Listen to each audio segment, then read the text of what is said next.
მოგესალმებით ძვირფასო ტელემაყურებლებო, დღეს ხუთშაბათია, საღამოს 8:30 და ტრადიციულად საპატრიარქოს ტელევიზიის ერთსულოვნების პირდაპირ ეთერშია გადაცემა პასუხობს მოძღვარი, მე მისი წამყვანი ლურჯი მონასტრის წმინდა ანდრია პირველწოდებულის სახელობის ტაძრის მღვდელმსახური მღვდელი გურამ გალობლიშვილი გახლავართ.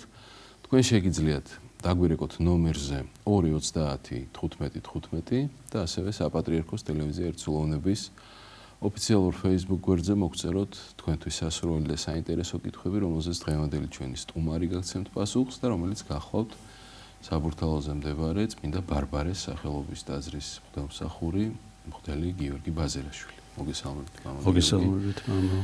გილოცავთ საბაობას, ასევე ბარბარობას, გასულ დღესასწაულს. დამდეგ წმინდა ნიკოლოზის დამდეგ წმინდა ნიკოლოზს. ყველას ულოცავ ჩვენს მაყურებელს. ერთმა გააძლიეროს, გაახაროს. გაიხარეთ. აი სანამ ზარები შემოვა და კითხვები გააქტიურდება, ორიოდე სიტყვით წმინდა ნიკოლოზის შესახებ ხომ არ გაგვესაუბრებოდით, რადგან უკვე შევდივართ ამ დღესასწაულში. და ეხლა წმინდა ნიკოლოზის შესახებ რა შეიძლება ითქვას, რომ მაინც ღვთიურჩეულობა ბავშვობიდან გამოჩანდა ამ წმინდანში. ჩვენ ვიცით, რომ მარხვის პერიოდს ოთხშაბათი პარასკევი დედის რწმენას არ იხმევდა, ბავშვობიდანვე გამოვლინდა ეს იშვიათი შემთხვევებია, ძალიან გამონაკლისია, თქვათ, ეკლესიის ისტორიაში და ამ ნიშნითაც ღვთიურჩეულობა მისი ბავშვობიდან გამჟღავნდა. და მისი შემდგომ ის მღვდელმთავრობა საოცრად გააბწყინა მისმა პიროვნულმა თვისებებმა. და ერთ-ერთი მთავარი თვისება, რაც ამ პიროვნებაში იყო მღვდელმთავარში, ეს იყო მოწყალება განსაკუთრებულად, იმიტომ რომ ეს ტრადიცია, თანამედროვე ტრადიცია მოწყალება ის, რომ საახალწლო პერიოდს, რომ ესე ჩუმად საჩუქრებს უკეთებენ, ეს ტრადიცია აქედან იღებს, რომ ჩვენ ვიცით, რომ ერთ-ერთი ოჯახი, რომელიც ფაქტობრივად განწირული იყო, როგორც ესე რო ვთქვათ, ზნეობრივი წახტილობის წინაშე აღმოჩნდა, იმიტომ რომ ეს ოჯახს ძალიან გაუჭირდა და ამ ოჯახის შვილები, ქალიშვილებმა გადაწყვეტეს რაღაც არასწორი არაჯანსაღი ცხოვრებით ცხოვრება, რომ რაღაც სარჩოსაბადებელი ეშევათ. ეს რო გაიგო წმინდა ნიკოლოზმა, ჩვენ ვიცით, რომ მათ რომ არ იცოდნენ, ისე ღამღამობით მიდიოდა და იმ მოწყალებას, იმდენი მოწყალებას იძლეოდა, რომ ამ ადამიანებს გადააფიქრებინა და აღარ დაუდგათ თვითონ ისე ადიდებინებდა ღმერთს. და ეს მთავარ საფუძვლად დაიდო იმ საერო დღესასწაულისა. რა თქმა უნდა, უამრავმა ადამიანმა იცის და აქედან ვიცით, რომ ანუ სანტა კლაუს, ანუ წმინდა ნიკოლოზი აქედან მოდის, რომ აი სტოვლის პაპაში ეს ჩადებულია, ბაბუაში ჩადებულია ეს ტრადიცია. არა, რა თქმა უნდა, სხვადასხვა ფორმა მიიღო. ამას შეიძლება ახლა იმ ძირეულ ფორმასთან ახლოს არ იყოს, მაგრამ მთავარი ტრადიცია აქედან მოდის. კი ბატონო. ეს შეიძლება და ითქვას წმინდა ნიკოლოზი მაყურებელია და მოვისმინოთ კითხვა. გისმენთ ეთერში ხართ?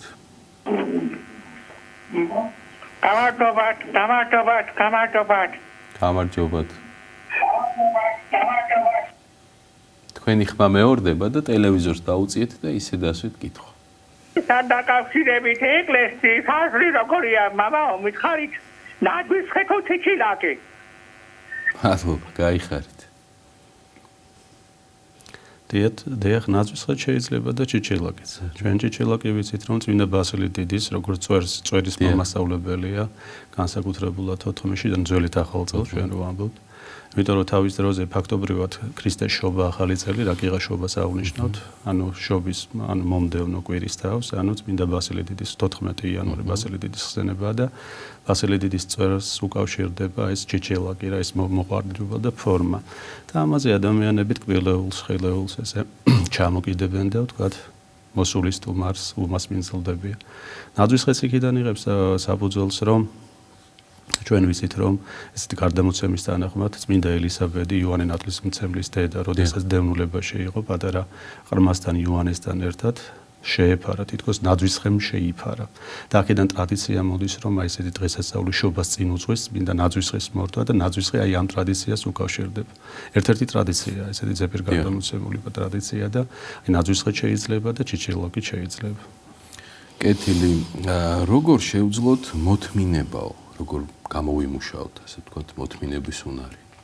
დიახ, მოთმინების უნარი რომ გამოიმუშაოს, აუცილებლად ჩვენ უნდა შევეხოთ წმინდა პავლე მოციქულის ეპისტოლეს და წმინდა პავლე მოციქული მოთმინების შესახებ ამ განსაკუთრებული სათნოების შესახებ ესეთ რამეს ბრძანებს, რომ ჭირი შეიქმს მოთმინებას, მოთმინება გამოცდილებას, გამოცდილებას სასოებასა და სასოებამ არა არცხვინოს. ანუ მოთმინება ეს არის, როდესაც ადამიანზე განსაცდელი მოდის, ანუ ჭირში იგულისხმება წმინდა მოციქული ამას გულისხმობს ჭირში ყოველგვარ განსაცდელს. ეს იქნება ხელული თუ უხელავი განსაცდელი ადამიანის თავს.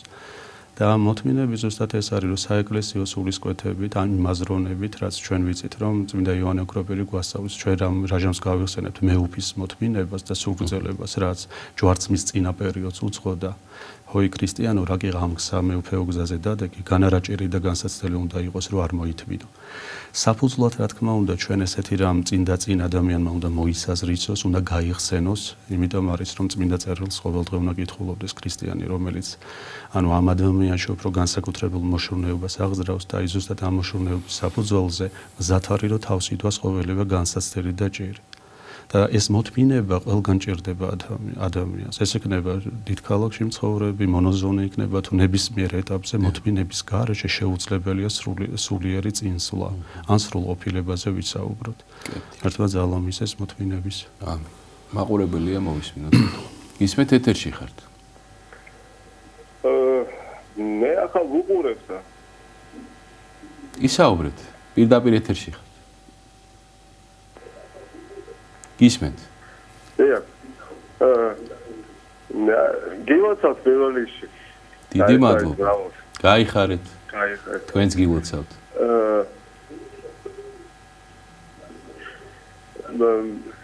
მამა, მაინტერესებს ლობიანის კულტურა საიდან არის? დიახ. ჩვენ ქვეყანაში.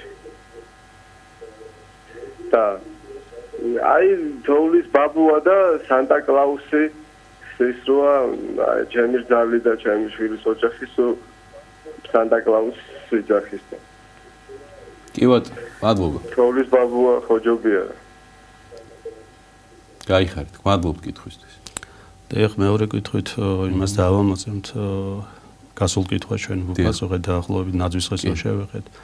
უბრალოდ სანტა კლაუსი ეს ტერმინი გამოვიყენე, რაც ზოგადად გამრცობილია და სანტა კლაუსი იქიდან რომ სანტა ანუ ლათინური სიტყვა სანტა წმინდა ნიკოლოსი პირდაპირ მეტყველებს ამას. რა თქმა უნდა ქართულ სივრცეში და რეალობაში თოვლის ბაბუა გადმოსული რა, რომ აი თოვლთან არის დაკავშირებული აი ბაბუა, მაგრამ თუ ჩვენ იმ ტრადიციას გავიხსენებთ, რომელიც ტრადიციაც აქედან იღებს წმინდა ნიკოლოზის მოსყალებიდან და მის სახელს უკავშირდება, სანტა კლაუსი უფრო პირდაპირ პასუხობს. შეიძლება სანტა კლაუსი ესეთი საერთაშორისო ბუნებრივია სიტყვა და ესეთი ჟღერსო და უცხო ესე რო ვთქვათ ქართულ ცნობიერებაში ესე ჟღერს, მაგრამ აი შეიძლება ითქვას, რომ წმინდა ნიკოლოზის გახსენებან რაღაც ქართულად შეიძლება ესე გადმოიტანო, მაგრამ ჩვენთან დამკვიდრებულია უფრო თოვლის ბაბუა, თოვლის ბაბა. და ამ რეალობით არის შემოსული. რაც შეეხება პირველი კითხვა. ლობიანის ტრადიცია. დიახ, ამასთან დაკავშირებით ესე კონკრეტულად მე წყარო არ მაქვს ამოკითხული, მაგრამ ერთი რამაა, რომ რაკიღა ეს ყოველთვის წმინდა ბარბარეს დღესასწაული ყოველთვის ქრისტეშობის მარხვას უხდება. ლობიანი ქართველი ადამიანისთვის განსაკუთრებული კერძი, ესე რომ ვთქვათ, კერძი დავარქვათ, ეს ცომეული კერძი და როგორც სადღესასწაულო განწყობა მარხვის პერიოდში ბუნებრივია, უკვე ხაჭაპურის ნაცვლად ლობიას გამოაცხობს, იმიტომ რომ მცენარეულია ახლა ჩვენ ვიცით ლობიო და აი ეს დატვირთვა უფრო აქვს. რომ ანუ სადღესასწაულო ლობიანი მარხვის პერიოდში ადამიანი ადგა და ყველამ, ანუ ეს ამით გამოხატავდა. შეიძლება სხვადასხვა პერიფერიებში ამან რთულიც იყო სხვა რაიმე მოეპოვებინათ და იქიდან რაკიღა ესე ერთ მთლიანობაში აღინიშნებოდა და ესეთი მასშტაბური სახე ჰქონდა, იქიდან შეიძლება ეს ტრადიციაც დაედო. რომ იმ კონკრეტულ რეგიონს, რომ ეს დღესასწაულს სიხარულით აღნიშნავდა, იქიდან რომ აი ამ დღესასწაულზე ახსენდებოდათ, რომ აი ყველა ოჯახში შევიდოდით და ლობიანი იყო. და ესეც საფუძვლად შეიძლება გაუხდა ამ ტრადიციას. და კონკრეტულად წყარო არ მაქვს მე ამოკითხულა ეს შეიძლება. კეთილი, მაყურებელია, მოვისმინოთ კითხვა. გისმენთ ეთერში ხართ. დიდი მადლობა. კითხვა დავსვათ? დიახ, დასვით. გვისმენენ ახლა? გისმენთ, კი. ისა, გამარჯობათ. ბატონო გურამ გალობრიჩვილთან გვაქვს ეს თხოვნა თუ შეიძლება? დიახ. დიახ, ბატონო გურამ, დედამ ყავს ესე ცოტა სხვა ის არის. დედამ ყავს ახალი გარდაცვლილი. დიახ, მე ვარ ფეხბურთელის ნატურალური კოჩა მაჩაიცის. დიახ, მატერიალურად ძალიან გვიჭირს. თუ შეიძლება გამონაკლისის სახით დამეხმაროთ მე ნიკა მაჩაიძეს დამაკავშიროთ. გვიჭირს ძალიან მატერიალურად საჭმელი არ მაქვს. თუ არის ვინმე შესაძლებლობა პოპულარული ან თქვენ თავად თუ იცნობთ რომ შემხვდეთ და წამიყვანოთ. ვეცდები, კარგი. ურთიერთობა და საცხოვრებს არ ვიცი. სამწუხაროდ მეც არ ვიცნობ ნიკა მაჩაიძეს, მაგრამ ვეცდები გაგირკვიოთ. მადლობა. გავაგრძელოთ ჩვენი კითხვები. როგორ ვებრძოლო სიზარმაცეს?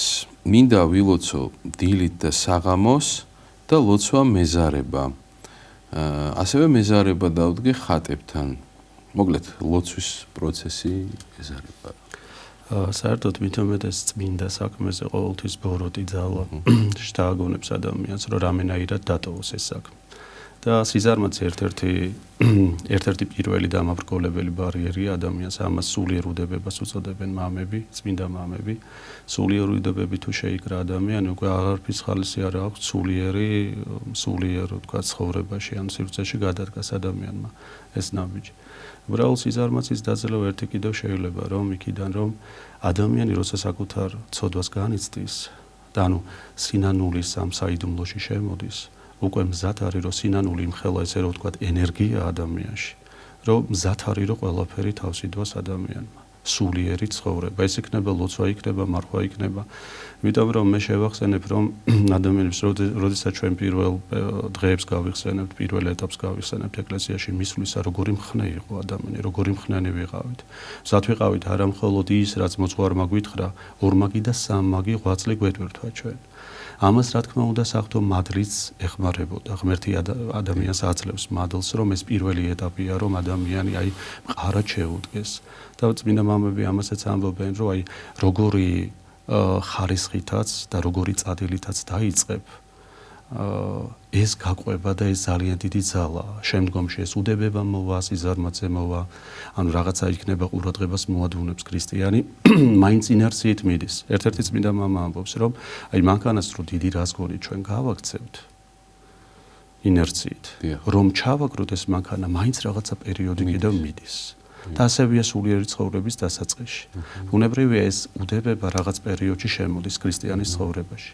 და უდებების ყველაზე დიდი ეფექტური საშუალება ამის წინააღმდეგ, რომ ადამიანმა სულიერი ღვაწლი, ანუ შინაგანი ღვაწლი თავს იდვას. ეს არის ლოცვა. აი მაგალითად იესოს ლოცვაზე მიუთითებენ მამები, როდესაც ჩვენ გარეგნულს, ესე რომ ვთქვათ, თითქოს და ყველაფერს მოვაგვარებთ, აი ქრისტიანის რაღაც ეტაპი დგება. მივიდა ადამიანი ტაძარში, თქვათ გარეშე რაც ცოდვა, აი თვალში საცემი ცოდვა ამას განერიდა, მაგრამ 5, 6, 7 წლის მერე დააკვირდება, რომ თითქოს და ერთ ადგილას არის, ვეღარ მიდის წინ. რა ხდება ამ დროს საინტერესოა. ანუ ყველას რო კითხო თითქოს და შინაგანად განცდა აქვს რომ გაჩერებულია. ის მოშურნეობას აღარ არის რაც თავში იყო. აი ამ დროს ამბობენ მამები რომ დრო დგება რომ შინაგან პირად ღვაწლს მიეცეს ადამიანი. შინაგან ლოცვაზე გადადიან, ანუ აქცენტირება ხდება შინაგანი, ანუ იესოს ლოცვა და შინაგანად ყურადღება და სიფხიზლეს უწოდებენ მამები, გონიერ ლოცვას უწოდებენ, რომელიც თითქოს და ახალ ეტაპზე, ახალი სიცოცხლე, ახალ სიცოცხლეს იწენს ცხოვრება. და მე ვურჩევ რომ აი ეს შინაგანად ეს უბრალოდ სინანული გამოხატოს, რომ აუცილებლად იმ მოშურნეობას მიიღებს. ბატონო, მაყურებელია მოვისმინოთ კითხვა. გისმენთ ეთერში ხართ? გისმენთ? ალო. დიახ, ეთერში ხართ. დამლოცეთ მამ. მერტო დაგო. როგორც ვიცით, ხო? წმინდა ნიკოლოზის ცხოვრება მე-11 საუკუნეში არის დაწერილი სიმონ მეტაფრასის მიერ. და მაინტერესებს ამ ნაწარმოებში როგორც ვიცი არის ორი ჰაგიოგრაფია ერთმანეთში არეული, წმინდა ნიკოლოზ მიროლუპიელის და წმინდა ნიკოლოზ პინარელის ცხოვრება და ამ საკითხთან დაკავშირებით რამე ინფორმაციას ხوارგლობთ? გასაგებია, მადლობა. მე პირადად მამა ამასთან დაკავშირებით. ხო, არა, მეც ხა ესე კონკრეტულად არა, ზოგადად ვიცი რომ რაღაცა ისტორიული გადმოცემის დროს მე მგონი მშობლების სახელები იყო არეული, ანუ წმინდა ნიკოლოზის, აი ზუსტად არ ვიცი, ანუ არ ვარ ღრმად ჩახედული, მაგრამ აი ესე ზოგადად ვიცი რომ აი ამ ორი წმინდანის ცხოვრება და რაღაცა გარკვეული დეტალები შესაძლოა ყოფილიყო არეული და ეხლა არ ვიცი ზუსტად ვერ გეტყვით დანამდვილებით თუ კონკრეტულად რომელი დეტალი იყო არეული და ეხლა სავარაუდოდ გასწორებულია თუ არა, ну სავარაუდოდ ალბათ დღეს რა სახითაც გვაქვს წმინდა ნიკოლოზის ცხოვრება, ის გახლავთ უკვე შესწორებული ვარიანტი და საბოლოო ფორმა, რაც დღესდღეობით გვაქვს. მე ასე ვიცი და დანარჩენი დეტალები სამწუხაროდ არ ვიცი. შეიძლება ბამავისიც ურჩიოთ კითხვას, რომ რედაქტორი, რომელიც მინდა და ცხოვრებას, თავს უყრიან, ესე რომ ვთქვათ, ამ წმინდა და ცხოვრებას, აი ამ რედაქტორს დავაკავშიროთ ადამიანი, აუცილებლად ის კომპეტენტური იქნება ამაზე ზუსტად. კი ბატონო, რედაქციებს. კეთილი, გავაგრძელოთ ჩვენი კითხვები. მზია წერს, რამდენად მისაღებია წმინდანის კულოვნის ტარება მუდამ. ზოგჯერ სამაჯურის სახითაც არისო ეს კულოვნებიო და ხომ არ შეურაცხყოფს ეს წმინდანის ხატებას. დიახ, შეიძლება ადამიანმა ადაროს, მაგრამ მიზანშეწონილია, რომ ადამიანმა გულით ადაროს, ესე რომ ვთქვათ, ფიზიკურად, როგორც ჯვარი, ნაკურთხი ჯვარი ის ადარებს, ასევე ხატი, ანუ კულონს რო უწოდებთ. ხელზე მაინც ვერიდებით, დღეს სამწუხაროდ არის უამრავი ესეთი რომ ვთქვათ, სამაჯურის სახით რომ ხატია დასახული ასე შემდგომ, მაგრამ აი ხელზე არ არის მიზანშეწონილი, რომ აი ესეთი ხატები, აი ბევრი ხატი რომ არის მთლიან სამაჯურზე თავმოყრილი, ესე ადამიანმა ადაროს. ეს პრაქტიკული ცხოვრებიდან გამომდინარე, ახლა თვითონ მსმენელი მიხვდება, რომ ბევრი ისეთ ადგილას ადამიანი ვთქვათ, ხელი მაინც ანუ ტანს ქვემოთ არის და ისეთ ვთქვათ, შეიძლება ხელმა ისეთი არც დაფიქრდეს ადამიანი, რომ ვთქვათ, უწევს რა ხან ფიზიკურად რაღაც საქმის გაკეთება შეიძლება ეს სამაჯური ხატი ესე გამოდის რომ დაზიანდეს და ამაზე ყურადღება ვერ მიაქციოს, იმიტომ რომ ხელი ყოველდღიურად ჩართულია და ხელზე არ ურჩევთ. ამ სიწმინდე, ვთქვათ, ხელზე დაიდოს ადგილი, ჯობია რომ გულით ატაროს და დაცული იქნება. კეთილი. გავაგრძელოთ ჩვენი კითხვები. ესეთი კითხვა არის, დავითი წერს თუ შეიძლება გითხარით ტერმინი საქართველო, რომელიც საუკუნიდან იღებს სათავეს და საფუძვლად რატომ დაერქვა ჩვენ სამშობლოს საქართველო? საქართველო ერთი შეიძლება რომ ჩვენ ვიცით ნოეშთა მომავლობაში, ანუ ქართლოსი, რომლის ანუ ერთ-ერთი სახელი, ერთ-ერთი თვალსაზრისია, რომ ქართლოსით ქართლოსის სახელს უკავშირდება, რომ ქართველები, მისი შთამომავლობა ქართველები, რომელიც დასახლდნენ, ანუ იბერიელებათაც წოდებული იყო, მაგრამ ქართლოსის სახელს უწოდება, ისა უკავშირდება ჩვენი ქართველთა სახელი და აქედან, რა თქმა უნდა, საქართველო ქართველთა სამკვიდრებელი. ერთ-ერთი თვალსაზრისი ეს ვიცი და სხვა ნამდვილად შეიძლება იყოს ბევრი. შესაძლებელია თუ არა ლოცვების კითხვის, უბრალოდ აუცილებელია თუ არა სანთლის დანთება ლოცვების კითხვის დროს სახლშიო? რა არის ისეთ ინდივიდუალურია. შეიძლება ადამიანმა სანთელი არ დაანთოს და ისე მოუწიოს ლოცვა. აქ რაზეა საუბარი, რომ სანთელი, კანდელი და ნებისმიერი რამ საეკლესიო ის თქვათ, გინდა საქმების დანთება, ეს ერთგვარი განწყობას ქმნის. ლოცველის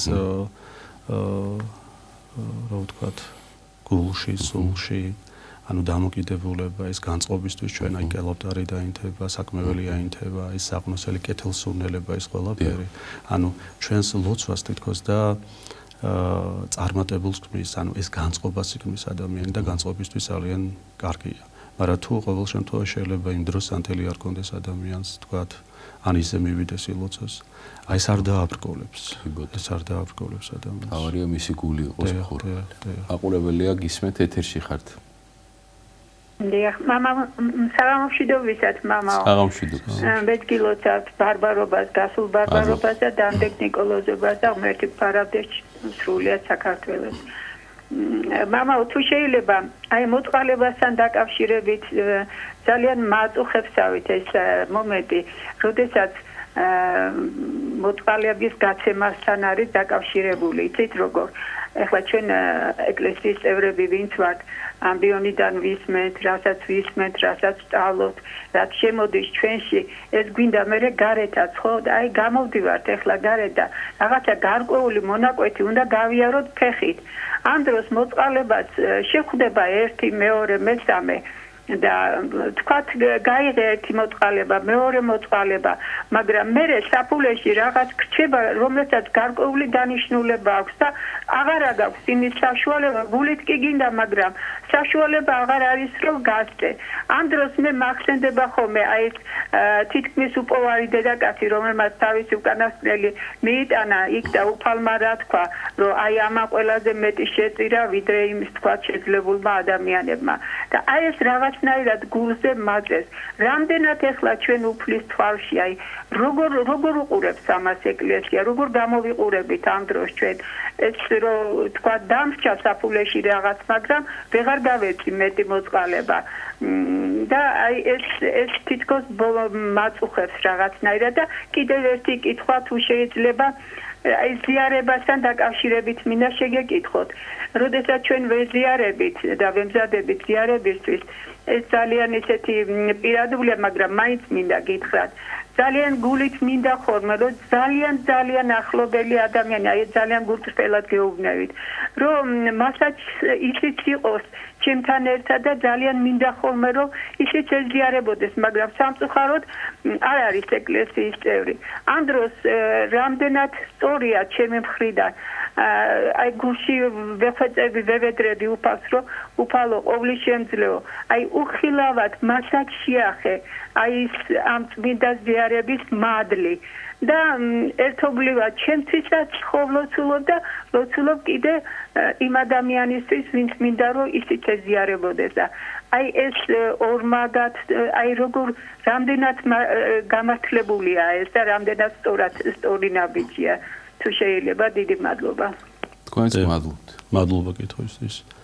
პირველი კითხვა რაც შეეხება ამ მოწყალებასთან დაკავშირებით, ადამიანის შესაძლებლობის ფარგლებში უნდა გასცეს. და ჩვენ ვიცით სახარებიდან რომელიც ხთოდეს მიეცი, რომელსაც ეცხება უნდა ნუ გარემ მიიქცევი, ანუ ზურგს ნუ შეაქცევ უფალი ამბობს. როდესაც არის საშუალება ჩვენ უნდა გავცეთ. როდესაც არ არის საშუალება რა შეიძლება გავაკეთოთ? შეგვიძლია საქმე მოციქულიდან საქმე მოციქულთა წიგნიდან მოვიტანოთ ის ფრაგმენტი, რომ წმინდა პეტრე და იოანე ღვთისმეტყველი ადიან ტაძარში და ითხოვს მჯდომარე, მშვენიერთა კარიბჭეთთან მჯდომარე, ანუ არმობიდან ხეიბარი ადამიანი და ითხოვს მოწყალებას. და პეტრე მოციქული ჩერდება და ეუბნება, ჩვენ არ გვაქვს არც ოქრო, არც ვერცხლი, მაგრამ ჩვენ ის გვაქვს, რომ შეგვიძლია მოგცეთ. თავარია დაინახო, რომ ის მიმღები იყო. უფლის სახელითა უფლისათა, ანუ შენ გეტყვი აღდეგი. ანუ მისცეს, ნუგეში მისცეს, ეს ნუგეში იყო ხორციელი. შეიძლება თქვათ მატერიალურად ვერ დავეხმაროთ, მაგრამ ადამიანი გაათბო. მოწყალება შეიძლება ითხოვს უამრავი ადამიანი აძლევს, მაგრამ თვითონ პიროვნულად შეიძლება განადგურებული ადამიანი. თვითონ ყოველდღიურ ცხოვრებად იქცა მის ცხოვრება. მას აი ადამიანური ურთიერთობა არავის არ შეუხედრებია. კაი თბილი გამარჯვება უთხრას მოიკითხოს. ეხლა არ მაქვს შემოგარგო, მაგრამ ღმერთმა დაგლოცეს. ღმერთი გამოგიჩენს ის ადამიანებს, რომ შენ მაგალითად მხნედ დადგები. ღმერთმა მოგცეს სარწმუნოება, ღვთისრწმენა არ დაკარგო, რწმენა ქონდეს იმედი. ანუ ქრისტიანული სათნოებების იმედი შთაუნერგო ადამიანს. იმხელა სიხარულს შეიძლება იგემოს, რომ მთელი რაც თვის განმავლობაში მოუგროვებია და მთელი წლის და მთელი ცხოვრების განმავლობაში ის სიხარული არ მიანიჭოს, როგორც შენ ადამიანური ურთიერთობა შენ, როგორც ადამიანს. ანუ დაიმდაბლო თავი, დაიმდაბლო რა იმას გონია, რომ სულ გლახაკია და არავინ, ანუ თითქოს და ყველა ზემოდან უყურებს. ზემოდან კი არ უყურებს შენ. მისი ადამიანი და პიროვნებით დაინტერესდა. ეს არის ყველაზე დიდი მოწყალება გაღებული. საკმარისია მან ეს ადამიანური სითბო იგრძნოს და მე მთლიანად ყველაფერს მის ცხოვრებას უკვე სხვანაირად შეხედავს. შეიძლება მთლიანად შეიცვალოს მისი ცხოვრება. სარწმუნოებრივი თვალსაზრისით ვამბობ. ხოლო რაც შეეხება მეორე კითხვა უფრო არ იყო ეს მამაო, ეს უფრო რაღაცა თხოვნა იყო ღვთისადმი, რომ რაღაცა მოყვას რომ შეეხოს მათლი. რა თქმა უნდა ჩვენ ეკლესია ვლოცულობთ, მაგრამ ადამიანის თავისუფალი ნება ძალიან მნიშვნელოვანია. უფალი ელოდება თვითონ ადამიანს და იმასაც უყურებს, რომ ჩვენ სურვილი გვაქვს ეს ადამიანი ამ მადლის თანაზიარი გახდეს. რაც არის ქრისტესთან ესეთი საიდუმლო შეერთება, მისი წმინდა სისხლით და ხორცით ადამიანი რო უერთდება და რა თქმა უნდა ილოცოს ამ ადამიანმა ეს ძალიან დიდი რამეა რომ მოყვასისთვის ეს სურვილი აქვს, მაგრამ ჩვენ ისიც უნდა გავითვალისწინოს რომ მისი ნების გარეშე ესე მადლი არ შეეხება ადამიანს. და ალბათ ფიქრობ რომ ზიარების მადლი კი არა ზიარებამდე, ანუ სინანურის კარი გაუღოს უფალმა. ანუ სინანურისთვის გააღოს გული. და მე უკვე ამ ადამიანს ეცოდინება უკვე რომ თქოთ როგორ შეეხება მადლი და ასე შემდგომ. ღმერთმა დაალოცოს რომ აი ამ განწყობისთვის ღმერთმა დაალოცოს ეს ადამიანი. ეთილი ირინა გწერს ამაყურებელი ეჯერ და შემდგომ ისმეთ ეთერში ხართ. დაგვრჩეთ მამებო, მოგესალმებით. საღამშვიდობის, გაიხარეთ. პირველ რიგში მინდა მოგილოცოთ ამდენი ნიკოლოზებას, მინდა ნიკოლოზის ლოცვა შეგეწიოთ თქვენ და სრულიად საქართველოს. მინდა უფრო აქტიურ თემას შევეხო და პირველ რიგში მადლიერება გამოვხატო საქართველოს საპატრიარქოს მიმართ და განათლების სამინისტროს იმ ერთობლივი პროექტისა და ჩვენ სკოლებში განხორციელდა უკვე ღირებულებითი განათლების კლუბის სახელით. და ამასთან დაკავშირებით მინდა რომ თუ ფლობს ინფორმაციას და თუ თქვენ თანამონაწილე ხართ ამ უდიდესი პროექტისა საზოგადოებას ვაცნობოთ აი ამ მნიშვნელოვანი ნაბიჯის განხორციელების შესახებ, რომელიც მართლაც რომ ისალოცია და მართლაც რომ ჩვენი ქვეყნის შეიმია მეერთი სკოლის ხელმძღვანელი გახდა და არავითი ადამიანი მშობელის მადლიერებას და ასევე ძალიან დადებითი უკავშირები მოდის ამ პროექტის და ზოგადად სასულიერო პირთა ჩაცოლობის კუთხით და მინდა პირველ რიგში მადლიერება გამოვხატო მეუფეშიოს მიმართ, განათლების სამინისტროს მიმართ და თითოეული სასულიერო პირის მიმართ, რომლებიც აქტიურად არიან ამ საქმეში, მართლაც რომ ძალიან ეროვნულ საქმეში ჩართული და ამის შესახებ თუ შეიძლება რომ უფრო ვრცლად საზოგადოებას ვაცნობოთ და აი ამ კუთხით გავიყავოთ დღევანდელი დღის საუბარი. კეთილი, მადლობთ. მართლაც მნიშვნელოვანი პროექტია ეს, რაშიც ჩვენ პირადად მე ჩართული ვარ. მეც მონაწილეობა მივიღე და სკოლაში და ეს იმხელა სულიერ ემოციურ შთაბეჭდილებას ტოვებს, რომ რა თქმა უნდა უკო რეაქცია და უკო პასუხი ძალიან დიდია. და განსაკუთრებული რა არის მაინც რომ ის ღირებულებები, რომლებიც ღირებულებათა სისტემა, რომელიც მით უმეტეს ესეთი მერვე მეცხრე კლასი, მეშვიდე მეცხრე, უფრო ძირითადად მერვე მეცხრე კლასი ეს არის გარდამავალი პერიოდი. ადამიანმა თქვათ ყოველდღიურ ცხოვრებაში თითქოს და ბავშვი ამ დროს ხედავს, რომ აი არაფერი, თითქოს და არაფერი შეძენილი არ აქვს. აი ჩვენ შეიძლება რომ ის ცხოვრებაში მისი ცხოვრების ერთ-ერთი ფრაგმენტი მოვაყოლინოთ სიტყვაზე მაგალითისთვის და ამ ცხოვრებისეულ ფრაგმენტში და ამ მაგალითში ვაპოვნინოთ ღირებულებები. პასუხისმგებლობა, პატივისცემა, ადამიანის მისია, ადამიანის დანიშნულება. ანუ პირადი სამოქალაქო პასუხისმგებლობა, აი ადამიანში ვაპოვნინოთ ბავშვის ღირებულებები, რომელიც მასში თვით შეფასებას გაზრდის. რასაც დაეყრდნობა ადამიანი და ესე რომ ვთქვათ, მშვიდი, გაწონასწორებული მოქალაქე შექმნის. როდესაც ადამიანს შინაგანად განცდა გაქვს, რომ აი თითქოს და ღირებულებას ვერ ხედავ შენ თავში და აი ეძებ ამას და ამაში თითქოს და მარტო დგეხარ ამის წინაშე და ვერ პოულობ რას რა დაარქვა. იმიტომ რომ ამ დროს ესეთი გარდამავალი ასაკია და თითქოს და ადამიანში აი ამბოხია ყველაფერი ესეთი ბევრი რამის მიმართ აქვს ესე რომ ვთქვათ პროტესტი. ჩვენ შეგვიძლია რომ ამ ღირებულებებში დავეხმაროთ. ღირებულებათა სისტემა ჩამოყალიბდეს ადამიანში, რომელიც ერთგვარად ეს არის კომპასი, რომელიც სამომავლო ქცევას და ყოფას განსაზღვრავს ახალგაზრდის ცხოვრებაში. და ეს უკვე მასიურად ახლა მხოლოდ ერთი სკოლა არ იქნება, უამრავი სკოლა და რაღაცა თაობის იმ ნაკადს ჩვენ მივიღებთ. როგორც ვიცი, უკვე 100-მდე სკოლა არის თბილისში და ახლა ეპარქიებიც ემატება უკვე სხვადასხვა ეპარქიები და აი მაგალითისთვის მოდი ვთქვათ, რომ რაკიღა მკითხველმა ესეთი ძალიან დიდი მადლიერება გამოხატა და ამ მიმართულებით რამე ვთქვათ. ერთ-ერთი ვთქვათ, გაკვეთილის ერთ-ერთი ფრაგმენტი ავიღოთ აქედან გამომდინარე, რომ აი ბავშვის ცხოვრებაში ვთქვათ, როგორ ვაპოვნინოთ ღირებულებები. და არის რომ პირველ ეტაპზე ვთქვათ, ჩვილობის პერიოდი ავიღოთ, რომ მისთვის ღირებულება რა არის ჩვილობის ასაკში, ეს არის საკვები, რომ ბავშვმა საკვები მიიღოს. თითქოს და საკვებიც ინამ ხარეს არის წამოწეული, მხოლოდ საკვებს ხედავს ჩვილი იმ პერიოდში. აი დრო პერიოდი გავა და ამ საკვების მომწოდებელი დედა ხდება ღირებული მის ცხოვრებაში. იმიტომ რომ ეს საკვები დედისგან მიიღო. ამის შემდგომ უკვე კიდევ რაღაც გარკვეული პერიოდი გავა და ღირებული ხდება მამა, რომელმაც სახლში შემოიტანა საზდო და რომელიც დედამ უკვე საკვებად აქცია და ეს საკვები შვილმა მიიღო. ანუ ღირებული მამა გახდა. მოდი აქეთ კიდევ გადავწყვეტ. ღირებული ხდება უკვე ბებია და ბაბუა, რომელიც მის მშობლების გაჩენაში, ანუ თანამონაწილენი გახდეს გახდნენ ამ ღვთის დიდი წყალობის. და მთავარ ღირებულებასთან მივიდივართ, ეს არის ღმერთი. ანუ ესე რო თქვა, ამ ღირებულებებს თუ დღეს ადამიანი თქვა ყურადღებას არ აქცევს, ჩვენ ამ პროექტში ბავშვებს ვაქცევთ ყურადღებას. უფრო ან ფოკუსირება ხდება, ესეთი მითითება ხდება ამ ყველაფერზე და უფრო მადლიერების გზნობა წარმოიშვება ადამიანში. და თავარი ეს არის ნებაყოფლობითი. დიახ, ნებაყოფლობითი. და ეს საკლუბო შეხვედრები, როგორც საგანი ესეთ არ არის. არაფორმალური საგანი, ეს არის ფორმალური გაკვეთილების შემდგომ უკვე ვინც ნება სურვილი, ან ნებაყოფლობით გამოხატა სურვილი. დიახ, აქ ჩართული არიან კლუბის წევრები, რომლებიც ეს პროექტი უკვე აქტიურები აქვს, სპექტაკლის ინსცენირება ხდება, წმინდანის ცხოვრება იქნება, საერო გმირის ცხოვრება იქნება. ხშირად ხოლმე ესეთ კონტრკითხვას, რომ აი თუ სხვა სარწმუნოების ადამიანი არის, მან რა უნდა ქნას ესეთ შემთხვევაში და უნდა ასე ვთქვათ არჩევანის ჯერთი აქვს მას არჩევანის საშუალება ნებაყოფლობითია და მეორეს ერთი აქ ისეთი ღირებულებებია წამოწეული, რომ ნებისმიერი კონფესიის და ჟულის ადამიანს შეიძლება ის დაეხმაროს და გამოადგეს ცხოვრებაში და ასე რომ ამაში არანაირი პრობლემა არ არის. გავაგრძელოთ ჩვენი კითხვები. ესეთი კითხვა არის ესე იგი სულიერი ტანჯვა ადამიანში ბოროტისგან არის თუ სინანულისგანო? სულიერი ტანჯვა ბევრი რამისგან არის განპირობებული. ჩვენ უნდა დავყოთ რაღაც ესე და რაღაც სახელი დავარქვათ ამას. პირველი სულიერი ტანჯვა, სულის ტკივილი და კაეშანი ეს არის სინდისის ქენჯნა.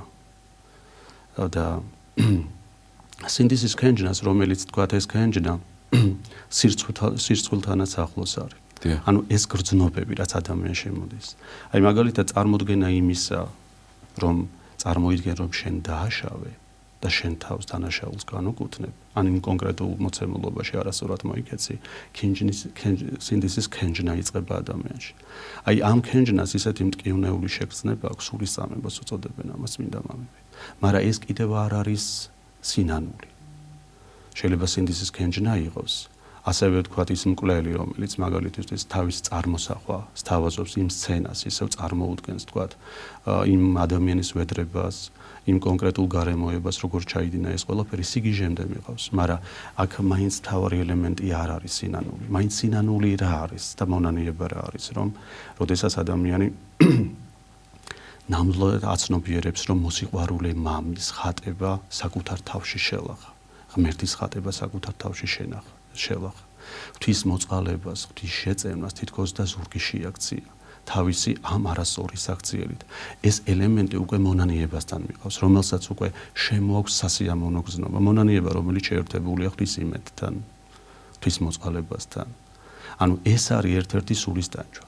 ბოროტმა შეუძლებელია თქვათ სულის ტანჯვა რა არის, რომ ბოროტმა როგორ შეიძლება აწვალოს ადამიანი, რომ ადამიანი განასინდისის ქენჯნით და მონანიების გზით მიდის. არამედ პირიქით იმ ცოდვამ, რომელიც თქვათ წიარა მიაყენა, სირცხვილის გზნობა, რომელიც სირცხვილი შეიძლება იმ ხელა სირცხვილი იყოს მის თავზე მოსული, რომ გაუჭირდეს მოძღვართანაც მისვლა. ამ ნაბიჯის გადადგმა. ჩვენ გვინახავს, რომ პირველ აღსარებაზე ჩვენც გქონია გამოგვიცდია, რომ ძალიან დიდი სირცხვილის გზნობა იპყრობს ადამიანს და ვერ დგავს. ამაში დახმარება უნდა. ამიტომ არის რომ აი მონანიება როგორც წმინდა გავრიელ ქიქოძე კარგად თავის ნაშრომში ცისეული ფსიქოლოგიის საფუძვლებში მოაქვს ამ დედაკაცს იხსენებს, რომელიც მაცხოვრის ფერხთან შევიდა, ვინმე ფარისეველთან შესული მაცხოვარი სტუმრად არის, შევიდა დედაკაცი და თავის რამლებით დაულტო ფეხი და თმებით შეხოცა. ანუ ამ ადამიანის შინაგან სამყაროს გადაგვახედებს წმინდა მუდამთავარი და ამბობს ესეთ რამეს, რომ აი ამ ადამიანში ჭეშმარიტი სინანული იყო, რომელმაც სირცხვილი განდევნა. თორემ რომ არ ყოფილიყო ჭეშმარიტი სინანული, არ შევიდოდა იმ საკრებულოში, სადაც იმ ამაყ ადამიანებში, რომელიც კიდევ რა თქმა უნდა, ბინძურად მიაჩნდათ ესეთი ადამიანი და ვერ ჩებედავდა აქ შესულიყო ამ გარემოში. ამიტომ მისგან სირცხვილმა და ყველაფერმა უკან დაიხია ღვთის იმედით აღსილი, აი ეს სინანული მონანიების გზნობა გაუცხოვდა მისგან ცოდვა. ანუ ჭეშმარიტ სინანულს ეს თვისება აქვს მამაო, რომ ანუ გაუცხოება ხდება. სხვადასხვა მხარეს დგები. ის ცოდვა საკმარისია განმეორდეს მომავალში, ამ ცოდვამ, თქვათ, გამეორება მოყვეს, ამ ცდელობა შენს წინააღმდეგ, უკვე ამას აღარ ეკარები. უკვე თითქოს და სიძულვილი იწყება ამ ცოდის მიმართ. და ესეც ჭეშმარიტი მოწმობაა სინანულის. აი ეს ტკივილი სულის წამება, რაც თქვა და აი სულის კაეშანი, ესე რომ ვთქვათ. ეს არის ქენჯნა, რომელიც ვიხსენებთ რა ჩვენ დანაშაულს. და რა თქმა უნდა ყველა ადამიანს უნდა ქონდეს ინდისის ქენჯნა, რომელიც საფუძველი ხდება მონანიებისა და ასე შემდგომ და მონანიება უკვე მონასახტო ნუგენშინის თემაში შეყავს და უკვე იმედთან შეერთებული ლითა უწერელ წყალობას იღებს ადამიანი. კეთილი. მაყურებელია ის. გისმენთ ეთერში ხართ? მაკურთხე და დამლოცეთ მამაოებო. მართლა აი რამდენიმე შეკითხვა მაქვს. პირველი შეკითხვა ესეთია. აი დიდი დღესასწაულების წინ იკურთხება ხოლმე პური ღვინო ზეთი და მარცვალი და თუ შეიძლება რომ წამოიღოს სახში და სანამ საზრდას მიიღებს ადამიანი შეჭამო ხოლმე. მეორე შეკითხვა. თუ თქვათ რომელიმე სიწმინდეზე რაღაცა ლაპარაკში გაიხუმრე მაგალითად ამოხსენებულ სიწმინდეზე. მე ერის კაცმა ნაკურთხი წყალი უნდა აყუროს. კიდე ესეთი შეკითხვა მაქვს. აი ძველ ახმაში მოსეს რჯულის დაცვა. ახალ ახმაში რაღაცებილა შევალება ადამიანს ახალ ზულთანებთან მაგალითად აი სხვადასხვა კანონები რომ არის გაწესებული მოსეს და ბოდიში კიდე ერთი შეკითხვა მაქვს. აი თუ თქვათ მოგდის შურის ასი, მაგრამ უცებ უარყავი, არა არ მაინტერესებს, მაინც გეცლებათ მოდვარ. გასაგები, მადლობა. მამა უნდა დამეხმაროთ გასანებაში რა. მოდი თანმიმდევრულად მივყვეთ თავიდან რა და გავიხსენოთ ზუსტად კითხვა რომ უპასუხოთ. ღვთის შეწევნით ამას. ეს არის პირველი ნაკურთხი ხორბალი ხორბალი შესაძლებელია ორი სიტყვით უპასუხოთ შესაძლებელია წაიღოს და სახში მიიღოს რა თქმა უნდა ეს სიწმინდეა მიიღოს მეორე კითხვა იყო როდესაც სიწმინდის მიმართო გაიხუმრებო რაღაცასო ამის შემდეგო ნაკურთხი წყალი უნდა არა ნაკურთხი წყალი არ არის ვთქვათ ეს საფუძველი ხდება რომ მეორეთ აღარ გააკეთოს ადამიანმა და კაია თუ აღსარებაშიც მაგალითად ამას აღნიშნავს და ამას ხას გაუსვავს იმიტომ რომ შინაგანად მაინც ადამიანი რაღაცა გარკვეული მას იღებს შინაგანად კი მესამე იყო ძველი აღთმის ძველი აღთმის დღესაც თუ მოქმედებს აუცილებლად ჩვენა შევეხოთ მოციქულთა პირველ კრებას რომელიც 50-51 წლით თარიღდება და როდესაც ამაზე სამოციქულო კრებულში დაისვა რომ აი ეს ადამიანები რომლებიც ახლა ქრისტიანობას იღებენ და გვინდა შემოდიან ჩვენს კრებულში წარმართ ადამიანებზეა მაშინ მოგეხსენებათ რომ იუდეველთა გარდა და ვისაც ჯული ქონდა იმის გარშემო ვინც იყვნენ ყველა წარმართად იწოდებოდა ანუ ის ჩვენი წინაპარი ვთქვათ წარმართი ეს ადამიანები როგორ შემოვიყვანოთ დავადოთ ეს მცნებები რომელიც ჩვენც ვერ ვიტვირთეთ ამ ხელას იმძიმე დავადოთ მხრებზე პეტრე მოციქული წამოდგება ამაზე და ამას აღნიშნავს და იქ უამრავი რა თქმა უნდა მოციქულები იღებენ მონაწილეობას იაკობ თუ არ ვცდები იაკობი პირველი ეპისკოპოსი იერუსალიმისა ხურცელი ძმა უფლისა ესეთ რამეს ამბობს რომ რა გიღა ეს სიმძიმე ჩვენც ვერ ვიტვირთეთ ჯობია ესეთი რამ იყოს რომ სამი რამ განსაზღვრეს ის რომ თავი შეიკავონ ყოველგვარი დამშთვარისაგან, ანუ ნაზორებისაგან, ანუ კერპებისადმი შეწირულობისაგან, ანუ ძველი აღთმის შეწირულობაზე აქვს საუბარი, ანუ თავი შეიკავონ ამისაგან და ნაკერპავისაგან, კერპებისთვის შეწირულისაგან, მეორე რაც განისაზღვრა ეს არის სიძვისაგან თავი შეიკავონ, სიძვას განრიდნენ, სიძვამ რუშებას და მესამე რაც არ გინდა რომ შენ თავს ანუ გაგიკეთონ სხვას ნუ გაუკეთებ. აი ეს სამი განსაზღვრება ჩვენ ვიცით პავლე მოციქულის ხელით წარაგზავნიან და იმ წარმართულ გარემოს ამცნებენ. ანუ ჩვენ აქედა რას ვიგებთ რომ ძველი აღთმის ჯური არ არის სავალდებულო, იქიდან ის ვალდებულება და თავისი ფუნქცია აი აქამდე მოციქულთა კრებამდე, ანუ მაცხოვრის მოსვლამდე, იმიტომ რომ მაცხოვარზე იყო მომასწავლებელი და ნაწინასწარმეტყველები და თავისი ფუნქცია შეასრულა. ამიტომ ამის აქეთ უკვე ახალი აღთმა, რაც უკვე ახალ აღთმაში მაცხოვარმა დაგვიდო, ის არის სავალდებულო შესასრულებელი. მაგრამ ძველი აღთმიდან გადმოდის ის აი ბუნებით მცნებებს ვუწოდებთ ამას, აი 10 მცნება გადმოსულია ძველი აღთმიდან, რომელიც რომ თავის ავთენტურობით, თავისი დალმოსილებით გადმოსულია და ის სავალდებულოა, რომ 10 მცნება დაიცვას ადამიანმა. კი ბატონო, და ბოლო კითხვა იყო, როდესაც შური შემოდის შენშიო და ამას უარყოფ და იტყვი, რომ არა, ეს მე არ უნდა მივიღო, შენ გეთვლება თუ არა ეს ცოდვა აღსრულებულად? არ ეთვლება აღსრულებულად, იმიტომ რომ ჩვენი ბრძოლა არის არა გარეშე სისხლთა და ხორცთა მიმართ, არამედ ამ სოფლის, ამ პრობელთა, დაცემულთა, დემონთა წინააღმდეგ. დემონების რა არის, ჩვენ აზრში და ჩვენ წარმოსახვებში შემოაქვთ ყველა ის ბინძური აზრი და ცოდვისმიერი აზრი. ეხლა რა არის ეს აზრი თავისთავად შემოაქვს, შენგან დამოუკიდებლად შემოდის. ღმერთს დაშვებული აქვს, რომ შენში შემოვიდეს, ასევე კეთილი აზრები, რომელსაც ჩვენ უწოდებთ, რა თქმა უნდა, ანგელოზის მეშვეობით და საღვთო მინიშნებით შემოდის. ეს არის მაღალ ნებას ვეძახით, რომ ეს ორი ნება ყოველთვის იღებს მონაწილეობას ერთმანეთს ერთვის, ერთს სხვა საწინააღმდეგო სრულს მეორე. აი ჩვენ სად ვართ? ჩვენი არჩევანი თავისუფალი ნება გვაქვს, რომლისკენ გადავიხრებით. და აი ეს არის ეკლესიური ცხოვრება, რატო გვეხმარება ამაში, რომ ჩვენ ყოველთვის შევნარჩუნდეთ საღვთო აზრში. აი ის თანაგონება ის გონით ნაწილს მამები რო უწოდებენ, სინდისი, რასაც ქვია, სინდისი. თანაგონებაი, თანაშემძახებელი, შემგონებელი. ყოველთვის ეს აზრი უნდა გაამარჯვებინოს ადამიანი. აი მთავარი პრინციპია ქრისტიანის ცხოვრებაში, რომ ყოველთვის ამ აზრებთან იყოს. და ის თავისთავად ბოროტი და კეთილი აზრი ყოველთვის შემოდის. ეს ცოდვა არ არის. მთავარი ამ ბოროტი აზრს ადამიანმა არ მიიღოს, არ გააჩეროს, აი ამ ეტაპებს განიხილავენ წმინდა მამები, არ გააჩერო, არ შეიტკბო და მე უკვე რა თქმა უნდა, როგორც კი გააჩერე, მაგალითად თუ გააჩერე ეს აზრი, წმინდა ბასილი დიდის კანონი ამბობს, რომ რა უნდა გააკეთო, დასაწყისი ლოცვები უნდა თქვა, ფსალმუნი უნდა წარმოთქვა და 12 მეტანია გააკეთო. და აღარ გინდა აღსარება. ეს არ არის საახსარებო. ამ ეტაპზეც გვიგვითითებს. მაგრამ საკმარისია ეს ხატება შეჩერდეს, შეტკბობა მოხდეს ადამიანის მიერ, უკვე მივდივართ აღსარებაზე. ამიტომ ის ადამიანი რო გვეუბნება შურის აზრი შემოვიდა, ესეთი აზრი, ეს ჯერ ცოდვა არ არის. თავარი შურის აზრი არ გაჩერდეს, გამახვილება, ყურადღება არ შეყონდეს ამაზე და საკმარისია უკვე ეს აზრი გააგდეს. რა თქმა უნდა, ყველაზე გააგდების, ყველაზე არაჩვეულებრივი საშუალება ლოცვა. ეკლესია ჩვენ ურჩევთ ლოცვას.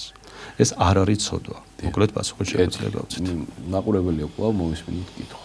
ისმეთ ეთერში ხართ. გამარჯობათ მამაებო. საღამშვიდობის.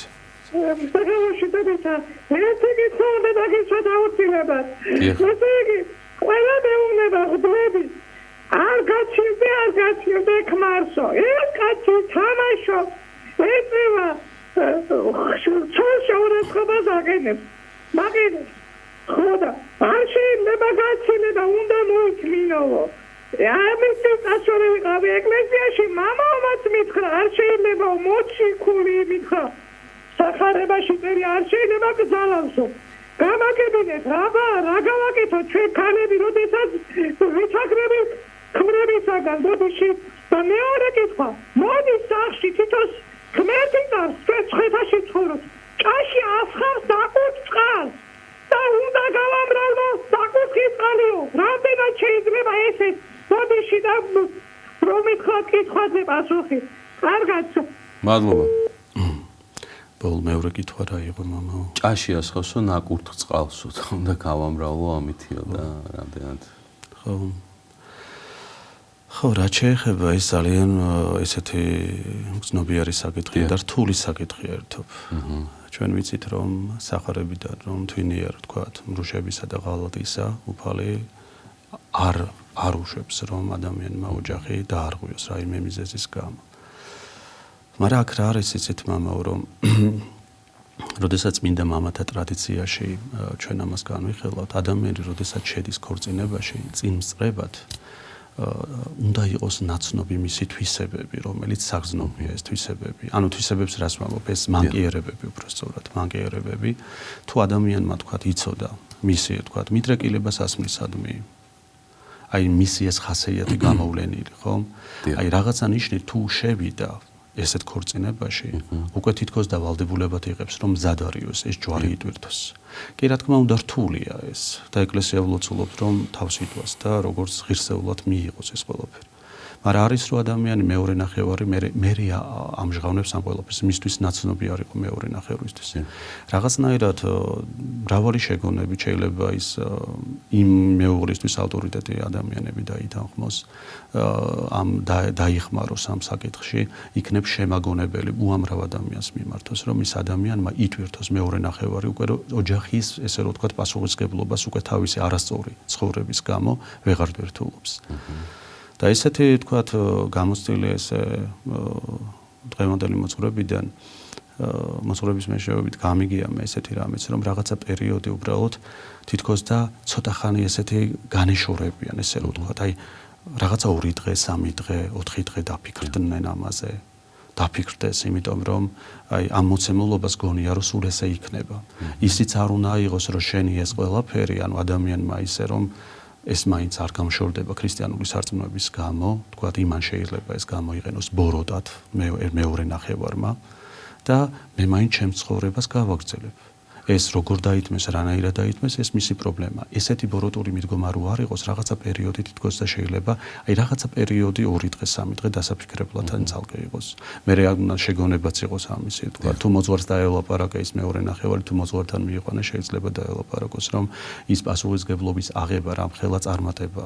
ის რაც მეუღლებმა აიღეს ღვთის წინაშე პასუხისმგებლობა. ძალიან ესეთი ფაქიზის საკითხია, მამაო, და ეს ინდივიდუალურია და კეთილი მამო, გავაგრძელოთ ჩვენი კითხვები. ესეთი კითხვა არის ესე იგი სინანული განცდა ჩემი ცოდვის მაქვს, მაგრამ როგორ მივხვდე რომ ღმერთმა მაპატიაო?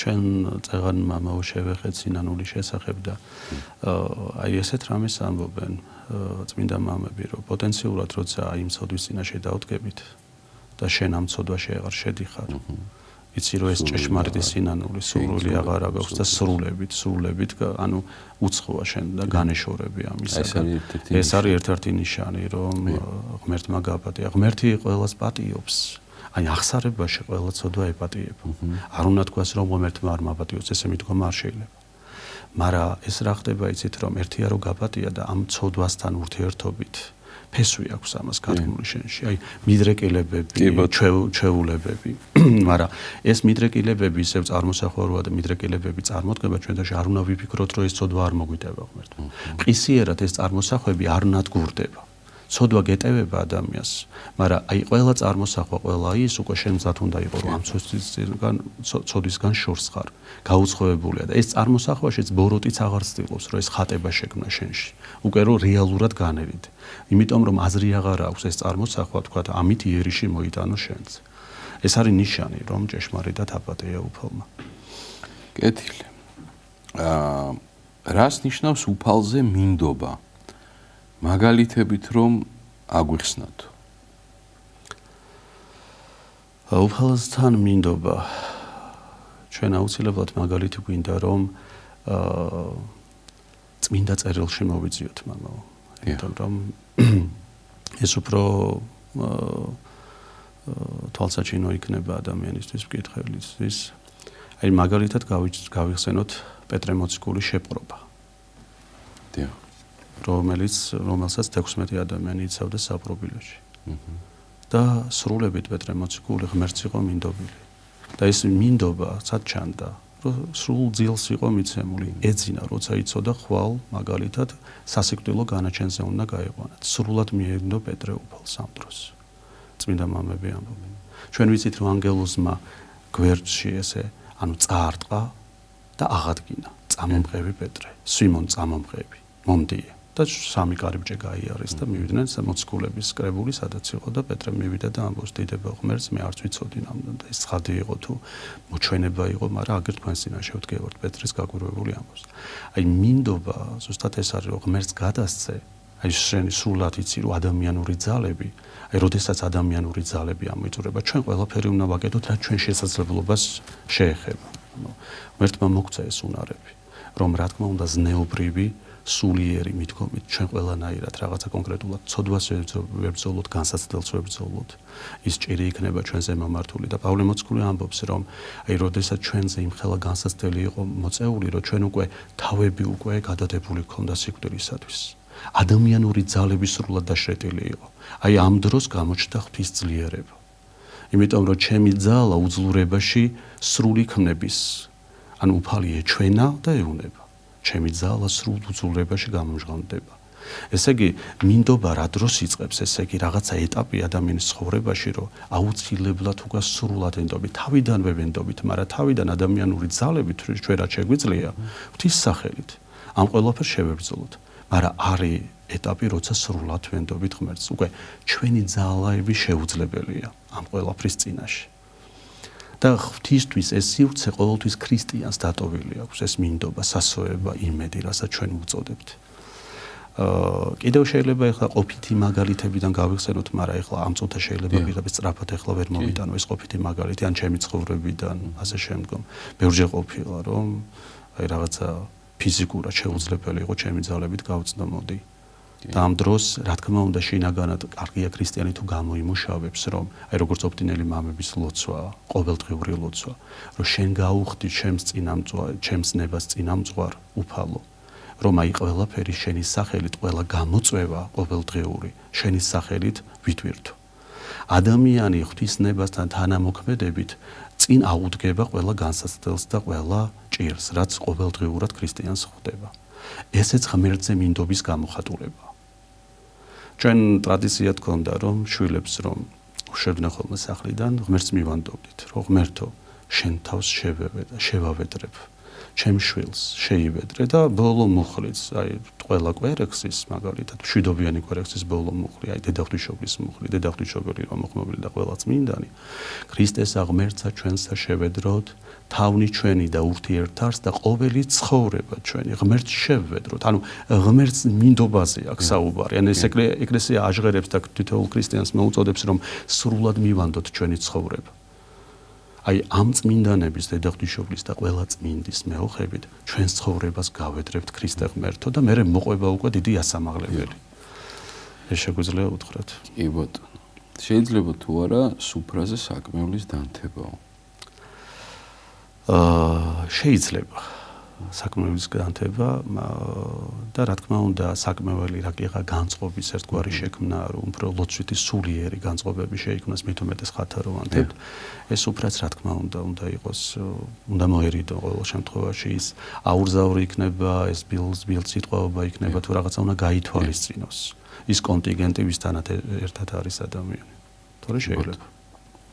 ნინა გვწერს ადამიანი როცა არის არაადეკვატურ მდგომარეობაში, გულისხმობ განერვიულებულს, იმედგაცრუებულს და ხშირად სვავდა. აღმოჩნდა თბილისის ზღვაზე გარდაცვლილი. გვითხრეს, რომ წესს ვერ აუგებენ. რამდენად სწორია ეს მიდგომა? თუ ნასვამი იყო დახრჩობის მომენტში, შეიძლება ნორმალური ფსიქიკა ჰქონოდაო მასო? ხო, აქ უფრო კითხვა გასაგებია დაახლოებით კითხვას მივხვდით ჩვენ, მაგრამ აქ რაღაც დეტალები არის დასამოწმებელი, თვითონ კითხველს უნდა დაემოწმებინა, თქვათ, ეს ნამსვამი ჩავიდა წყალში. დიახ. ბუნებრივია, ნაკიღა ბოლოს აღნიშნა, რომ აი თვალი, თქვათ, წყალში, ესე იგი ნასვამი ჩავიდა. ანუ რატომ შეიკავა ეკლესიამ, თქვათ, იმ კონკრეტულმა მოძღვარმა თავი, იმიტომ რომ მისი ეს ცხოვრების ესეთი წესი, მაგალითად და მიმართულება უკვე ისე იყო, რომ აქ აღარ ტოვებდა არც სინანულს, ანც გამოსწორების იმას. თითქოს და ხელი რო ადამიანი, ყველაზე დიდი მომაკვდინებელი მდგომარეობა რა არის სულისთვის, როცა იმედი აქვს დაკარგული გამოსწორების, ამას სასოწარკვეთილებას უწოდებთ.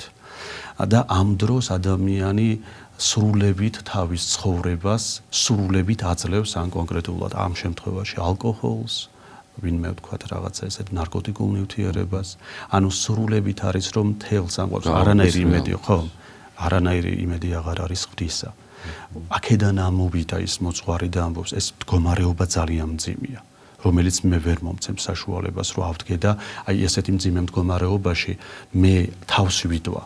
ამ შემთხვევაში მე პირადად ხოლმე ვურჩევ რომ ეპისკოპოსთან, ქორეპისკოპოსთან, იმიტომ რომ მას სულიერი ძალაც და მასშტაბი დიდი აქვს, ხელმწიფება და ძალმოსილება მღვდელთან შედარებით და ეპისკოპოსს როგორც სამღვდელო და სამღვდელმთავრო გამოცდილება უკვე ბევრი კითხვებითაც შეუძლია და ის შემამსუბუქებელი ყველა იმ გარემოს ვეძებთ ჩვენ რომ ადამიანს დავეხმაროთ.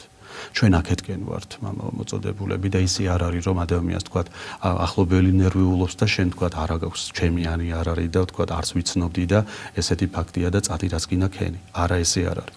ჩვენთვის ყველა ადამიანი ძვირფასია. ეს ადამიანი წარმოიდგინეთ ღვთის ტაძრად და სასუფევლისთვის მოწოდებული. ღვთის შექმნილია და შემოქმედება, როგორი ძვირფასია ადამიანი. უბრალოდ აი ღვთის წინაშე ანუ ხედავთ რომ ეს მდგომარეობა რომ სრულებით განშორებულობა, ანუ უიმედობა ღვთის მოწყალებისა და სრულებით ანუ ემორჩილება ვნებას, კონკრეტულ ვნებას ეძლევა ადამიანი და ხელი ფეხი შეკრული აქვს ამნებით. ეს ძალიან მძიმე მდგომარეობა. და აქ ზუსტად გვახსენდება პავლე მოციქულის ეპისტოლიდან რომ ვერცა მემთვრალეთა, ვერცა მემრუშეთა, ვერც და მამათმაველთა სასუფეველი, ვერცაც სრუთა სასუფეველი ცათაი ვერ დაიმკვიდრონ. აი ეს მდგომარეობა ვერცა მემთვრალეთა სრულებით რომ მიეცა, თორე ნასვამობის მდგომარეობა შეიძლება ერთჯერადად აი ადამიანს რაღაცა ზომაზე მეტი მოუვიდა ვთქვათ და ამის მერე მოხდა ინციდენტი, მაგრამ ეს სრულებით არ იყო მიცემული. ანუ წინ არ უსწრებდა მის ცხოვრებას სრულებით, რომ არ იყო მიცემული და მოხდა რომ აი ნასვამის ალკოჰოლის ქვეშ მოხდა რაღაც ინციდენტი. ეს ავარია იყო, თქვათ, წყალში დახრჩობა იყო, რაღაცა შემთხვევა. ეკლესია უფრო შემამსუბუქებელი მდგომარეობა აქვს.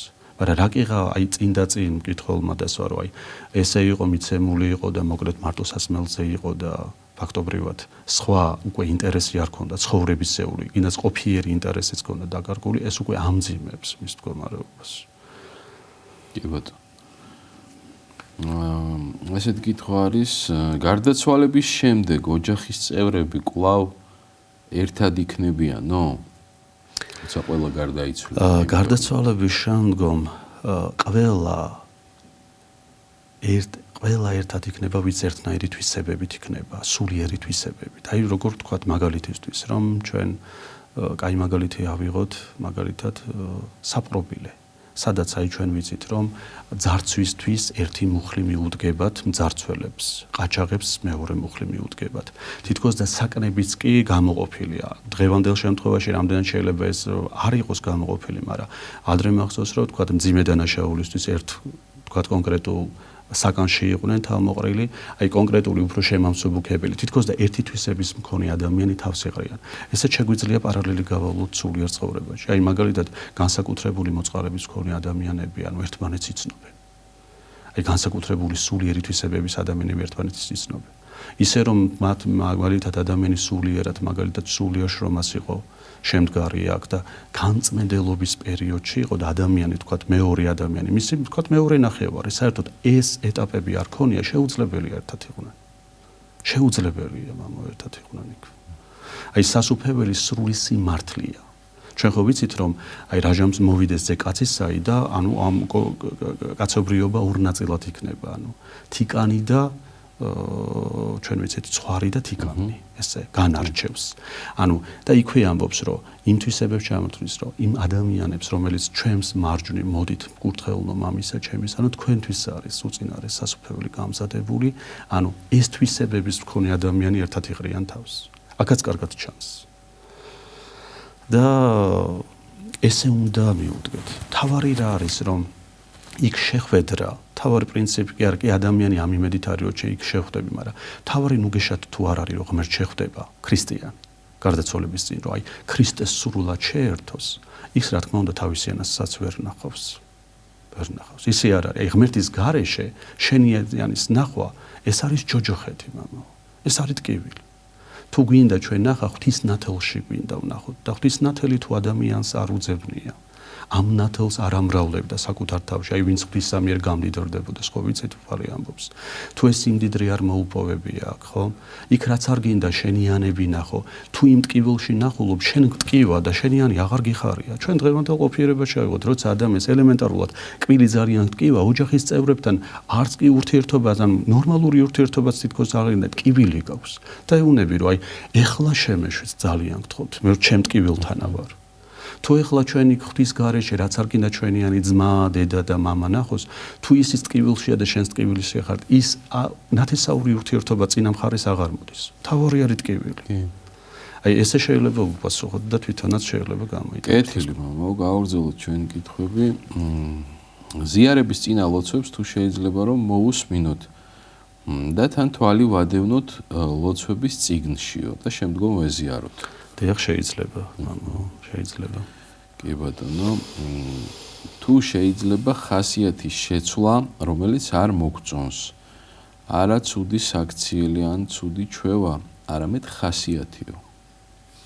დიახ, ხასიათის შეცვლა შესაძლებელია, მამა. უბრალოდ ძალისხმევა უნდა. ნების სიმტკიცე უნდა და ხასიათის ცვლილება შესაძლებელია, იმიტომ რომ ჩვენ რამდენი ვიცით რომ მისი ხასიათი თვალსაჩინო იყო, ბავშვობიდან სკოლაში ასე შემდგომ უმაღლეშიც, თითქოს და მთელი ცხოვრება ეს ხასიათი მოყვებოდა, მაგრამ დიდი ძალისხმევა, ნების დაძაბულობა და ანუ ეკლესიური ცხოვრებით, ანუ სრულიად სხვა პიროვნებას ხედავთ. ეს რა თქმა უნდა ხასიათში ასახულია. უკვე სხვა ხასიათი ჩამოიყალიბა. აი სხვანაირად ჩამოინაკვდა შინაგანი ხასიათი და ეს თვალსაჩინოა ხოლმე. ინა წმინდანების ცხოვრებას რო შეხედათ, ან მანამდელი პერიოდი და შემდგომ როგორი ადამიანებს ხედავთ. და ჩვენს გარშემო ყოფი ადამიანებს. გარემო ძალიან მოქმედებს, გარემო ფაქტორები ხასიათის ჩამოყალიბებაში. ოჯახური გარემო, სახელმწიფო გინდაც, სახელმწიფო მართლობის ფორმა, მთაში ცხოვრობ თუ ბარში, ან ბარში მცხოვრები ადამიანი სხვა ხასიათისაა, თითქოს დავხედავთ. და მთაში ცხოვრების სხვა ხასიათი, ესე იგი გარემომ ჩამოყალიბა. გარემო მაგალითად მთაში ცხოვრები ადამიანი თავისი მხნევით, თავისუფლების განცდით, ანუ თითქოს და ესეთი მხნეობით გამოირჩევა, ხო, მთიელ კაცს რო ნახავ. რომ აი ესეთი სუფთა ჟანგბაძე მყოფი ადამიანია და მთაში მცხოვრები ადამიანი მკაცრი ხასიათი არის ჩამოყალიბებული, თითქოს და ესეთი განცდა არის. ბარში მცხოვრები თქვა, აი თითქოს და ესეთი სუფთა აირზე რო არის, ნელა მოძრაობს მისი, აი სისხლის მოძრაობაც კი ხასიათზე აისახება. ვიღაცას ჩქარი მოძრაობა აქვს, ხასიათს აყალიბებს ისეც. ვიღაცას ნელი უფრო მელანქოლიისკენ უფრო მიდიან ესეთი ადამიანები, ვისაც სისხლის მოძრაობაც კი ნელი აქვს. ესეც კი აისახება. ანუ სულის ნაწილია ხასიათი. სულიერი, ესე რომ ვთქვათ, ფენომენია, რომ ვთქვათ, ხასიათი. ამიტომ ყველა გარემო, რელიგიაც იმ სახელმწიფოში სადაც ცხოვრობ, როგორი რელიგიური გარემო, ესეც აისახება. ერის ხასიათი ვიცით, პიროვნების ხასიათები ვიცით. ხასიათი იცვლება. უბრალოდ ამას უნდა თუ გვინდა რომ ხასიათი გარდაქმნათ, ნების დაძაბულობა და ცოტა დიდი ძალისხმევა და ბევრი წინაპირობები აქვს ამას. აყურებელია მოусმინოთ კითხვა. გისმენთ ეთერში ხართ. მაინტერესებს განვიმარტონ ნუ განმაგდებ მე პირისა შენი მე პირისა შენისაგან და სულსაც მინდასა შენსა ნუ მიღებ ჩემგან. მადლობა. ხო, მეს 51 ფსალმოიდან ამონარიდია და ეს არის მამა რომ სულიწმინდა როდესაც თქვა დავითი წარმოთქვამს. სულიწმინდა დავითისთვის ძალიან ცხადი იყო და სულიწმინდის მეშვეობით ჩვენ ვიცით ფსალმუნები არის დაწერილი და წარმოთქმული და ნაგალობები დავითის მიერ. აი სულის მოქმედება დავითისთვის რო ცხადი იყო, აი ეს მოქმედება ნუ გამშორდება უფალო. ანუ სულსა წმინდასა ნუ მიმიღებ ჩემგან. აი შენ წმინდა სულს, რომელიც მე მოქმედებით ამ ხელა საგალობლებს, ანუ ამ სულს ნუ მიმიღებ, ნუ წაიღებ ჩემგან. გთხოვ, არ წაიღო. ამის გარეშე არაფერი არ ვარ. ნუ მიმიღებ ჩემგან, ანუ ძველ ქართული სიტყვა, ნუ მიმიღებ არის ჩემგან ნუ წაიღებ ამას. აი მან ანუ განმაგდებ პირისა შენისაგან და სულსა წმინდას, ანუ შენი პირიდან ნუ განმაგდებ და ამ სული წმინდას ნუ წაიღებ. ეს არის ზუსტად ქრისტიანის მთავარი პრინციპია და მიზანია სულიწმინდის მოქმედება მასში აისახოს.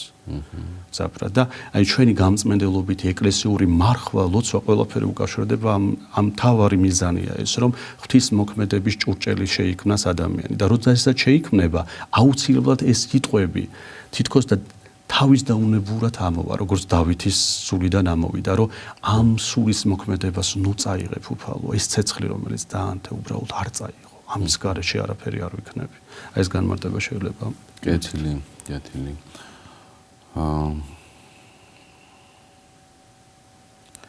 ესეთი კითხვა არის, თუ შეგვიძლია მართლმადიდებლებმა მივულოცოთ სხვა სარწმუნოების რელიგიური დღესასწაული ადამიანებს, მაგალითად მუსულმანებს, ბუდისტებს და ასე შემდგომ.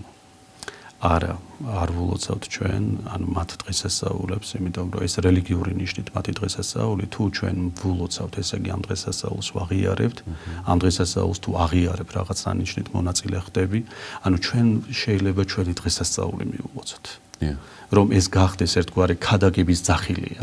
აი, ქრისტე აღდგა და მივულოცა. იქნების მიმღები გახდეს. იმიტომ რომ ჭეშმარიტად აღდგა და ეს ბრწყინვალება აგვადგინა და ადამიანური ბუნება დაცემული აღადგინა და ეს სიხარული, ეს თავისუფლება მოგვანიჭა ჩვენ.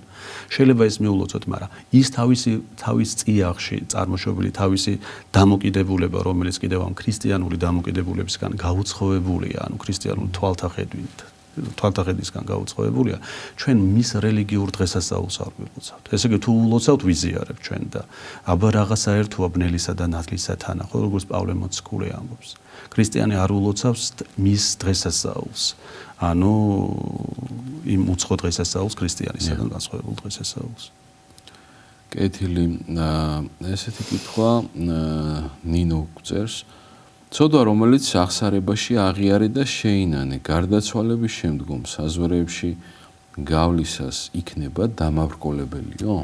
არა, აღსარებაში თუ ჭეშმარიტად სინანულით შეინალა და ადამიანმა ღმერთი უდევებს და ამ ცოდვასთან რომ საერთოდ კავშირი სრულად აღარ იღებს მონაწილეობას, ეს ცოდვა ახორციელია. კი ბატონო, სწორედ ამიტომ აღსარებას არის. ესეთი კითხვა, დედათა წესით რომ შეიძლება თუ არა სანთლის დანთებაო? ზოგადად სანთელი ერთგვარი კურთხევით იკურთხება, სანთლის კურთხებაც გვაქვს ჩვენ და ყველაფერი ეს როგორც წმინდა იქნება და ვრჩევთ ხოლმე რომ სიწმინდისგან თავი შეიგავს. ეხლა შეიძლება შემთხვევით რაღაცა ყოფილა, რაღაცა შემთხვევით რაღაც გაუთვალისწინებელად, მაგრამ შეგნებულად ეს ურთიერთობა არ არის სასურველი რა, როგორც წმინდად ისე ვიღებთ სანთელს ჩვენ. კი ბატონო. რამდენად მართალია თქვენი აზრი იმის შესახებ, რომ რამოდენიმე შეკვეთილ წირვას მიცვალებული ჯოჯოხეთიდან ამოყავს? ჩემი აზრი პირადად მამაო, ჩემი აზრი როგორ შეიძლება ვთქვათ, რაღაცა ეკლესიური, საეკლესიო ჩვენ აუცილებლად საეკლესიო ტრადიციით უნდა შევხედოთ ამას და საეკლესიო აზროვნებაზე, სწავლებაზე დაყრდნობით. ესე დამოუკიდებლად რო აი თქვათ მე 5 შევასრულე, 6 შევასრულე, 8 შევასრულე, 12 შევასრულე, ესე არ არის, რომ წირვა მესე ამოიყვანოს ადამიანი. რა თქმა უნდა. წირვა არის ყველაზე დიდი მსახურება ჩვენ ვიცით.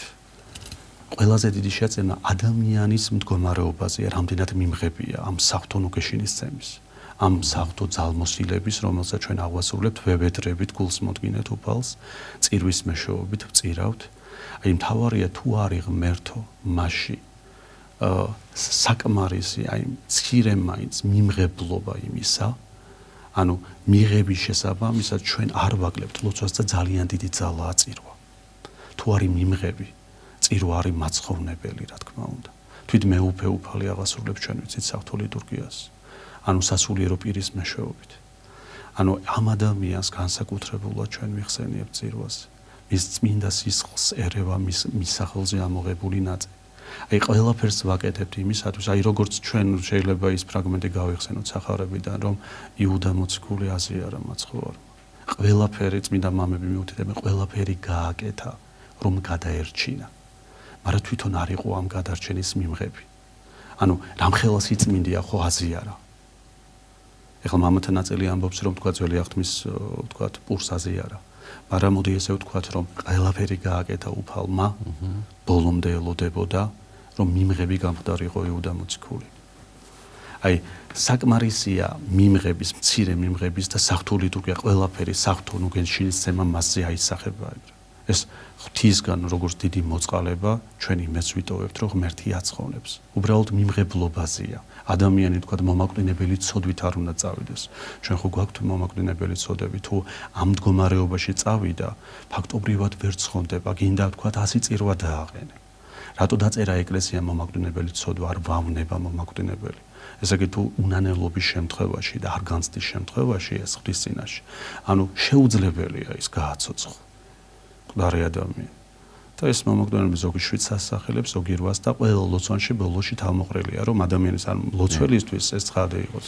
ან თქვათ ეს იქნება ნაყროვანება, ვერცხლის მოყარეობა, რისხანება, სიძვა, მოწყენილობა, წუხარება, რომელსაც ჩვენ სასოწარკვეთილი მდგომარეობა, დიდების მოყარეობა და ამბარდავნება. აი ამ მდგომარეობაში თუ ადამიანი გარდაიცვალა და სინანული არ აქვს, შეუძლებელია მამაო აქ 7-იან განვიხილოთ წირვა, ან 8 და ჩვენ ცხოვრების საკითხი განვიხილოთ. ანუ მონანულა სინანული, მცირე სინანულით გარდაცვალებული ადამიანისთვის ჩვენ ვლოცულობთ და ყველაზე დიდი გამოხატულება ფორმა ლოცვისა არის საღვთო ლიტურგია. და ესე არ არის, რომ აი 5 ჯერ შევასრულე და მე გარანტირებულად ჩვენ როცა აქეთ ყოფილი ჯერ ის მდგომარეობა არ გვაქვს, უთხრათ რომ შენი მიცვალებული ცხონდა, აი 5 შევასრულე და ცხონდა, ესე არ უდგებით ჩვენ ამ საკითხს. ეს შეგვიძლია ზოგადად. კეთილი, მაყურებელია ისე მოვისმინოთ კითხვა. გისმენთ ეთერში ხარ? ეთერში ხარ, დასვით კითხვა. შვიდობა მამაო, დამლოცეთ მამაო. საერთოდ დაგუც. რა მაინტერესებს, აი როგორ უნდა ვილოცოთ სწორად, აი ლოცვის პროცესში, ლოცვის დროს რაიმე წარმოსახვა შეიძლება, თუ არ შეიძლება, თუ სწორად ითვლება ეს, რომ აი ლოცვის დროს გონებამ რაღაცა წარმოისახა. მადლობა. ზოგადად წმინდა მამათა ტრადიცია, როდესაც ლოცვის ამდგომარეობას ეხებიან და ამაზე საუბრობენ, კეთილი რამაც კი ჯობია არ წარმოისახო ადამიანი. წარმოსახვა, იმიტომ რომ ჩვენი, ანუ შეზღუდული გონება შეუძლებელია საღვთო მადლმოსილებას გაწვდეს, ანუ ღმერთის ხო, უკვე შეიძლება გახდეს უკვე საფუძველი ხიდი გახდეს დემონური ძალები და ამ თქვა ეს წარმოსახვა უკვე მეტი მძაფრი გახადონ, უკვე წარმოსახვით რაღაცა მართლა წარმოგადგენინონი ის რომ ანუ შენი მდგომარეობა ან ამაღლებული, ან შეიძლება დეპრესიულ მდგომარეობაში გამყოფონ. კეთილიც კი ანუ ყველაზე წარმატებული ლოცვა ერთ-ერთი გამოჩენილი მოღვაწე ამბობს, ჯერ წმინდანად არ არის წმინდანად არ არის ემილიანე სიმონა პეტრელი, ანუ ათონელი ერთ-ერთი წინამძღვარი ამბობს, რომ სრულად თავისუფალი უნდა იყოს გონება. კეთილი წარმოსახვებიდანაც კი ჩვენ თუ გვინდა რომ საღვთო მადლმოსილება ჩვენზე აისახოს. შეუძლებელია საღვთო მადლმოსილებას შენი წარმოსახვით რამე შეუქმნა ისე რომ ანუ წარმოსახვა გაწვდეს ამას. ვერანაირი ამ ქვეყნიურ ანუ წარმოსახვითაც ვერ პარალელს ვერ გააკეთებ, ღმერთი არის აღუწერელი. ღვთისმადლი ჩვენ გვინდა ლოცვაში რა არის რომ მადლი გარდა მოვიდეს მლოცველზე და ეს მოქმედება აისახოს. აი ამ დროს ჯობია რომ სრულად სუფთა იყოს ჭურჭელი. ყოველგვარი წარმოსახებისაგან დამცხრალი იყოს. ამიტომ ლოცვამდე, პირად კანონამდე მამები ურჩევენ რომ ვილოცოთ რომ სრული სიმშვიდით მივიდეთ. ერთადერთი რამ არის, როგორი გრძნობით შეიძლება მივიდეთ. აქ საკუთარი უღირსების განცდა, ერთ-ერთ თვისებას ამბობენ და კრძალულად მისვლა. საკუთარი უღირსების შეგრძნება და ესე წარმოვთქვათ ლოცვას. აი წარმოსახვისგან კეთილიც რომ წარმოსახვა იყოს, გვირჩევენ მამები, რომ ესეც არ წარმოვისახოთ. ებად. ესეთი კითხვა არის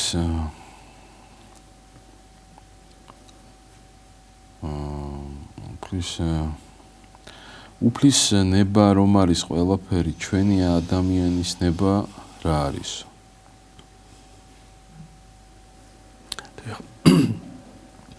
ანუ ღვთისნება ყველაფერი, ესე რომ ვთქვათ, რა თქმა უნდა ღვთისნებით აღესრულება, ყოველივე სიკეთე და ყოველივე ის კანონზომიერება, რაც ღმერთმა შექმნა, ჩვენი ნება ის არის, რომ ჩვენი ნებით შევუერთდეთ ღვთისნებას.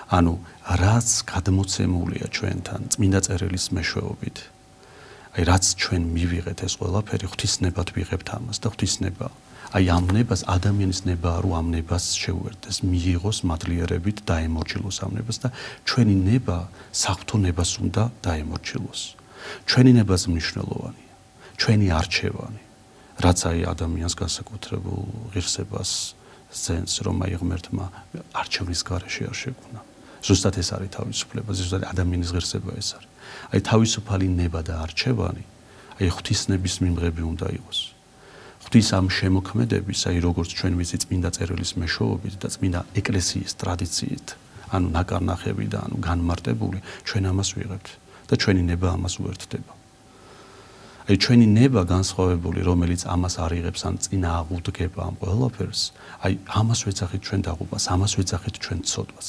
გაუცხოვება ღვთისნებისაგან აი ადამი ზუსტად ამან გააუცხოვა რომ ღვთის ნებას არ დამორჩილდა თავისი თავისუფალი ნება გამოხატა და გამოხატა არასწორად გამოიყენა ღვთის ნება არ გაითვალისწინა ამიტომ დაკარგა და ამიტომ მიიღო ძალიან დიდი ტკივილი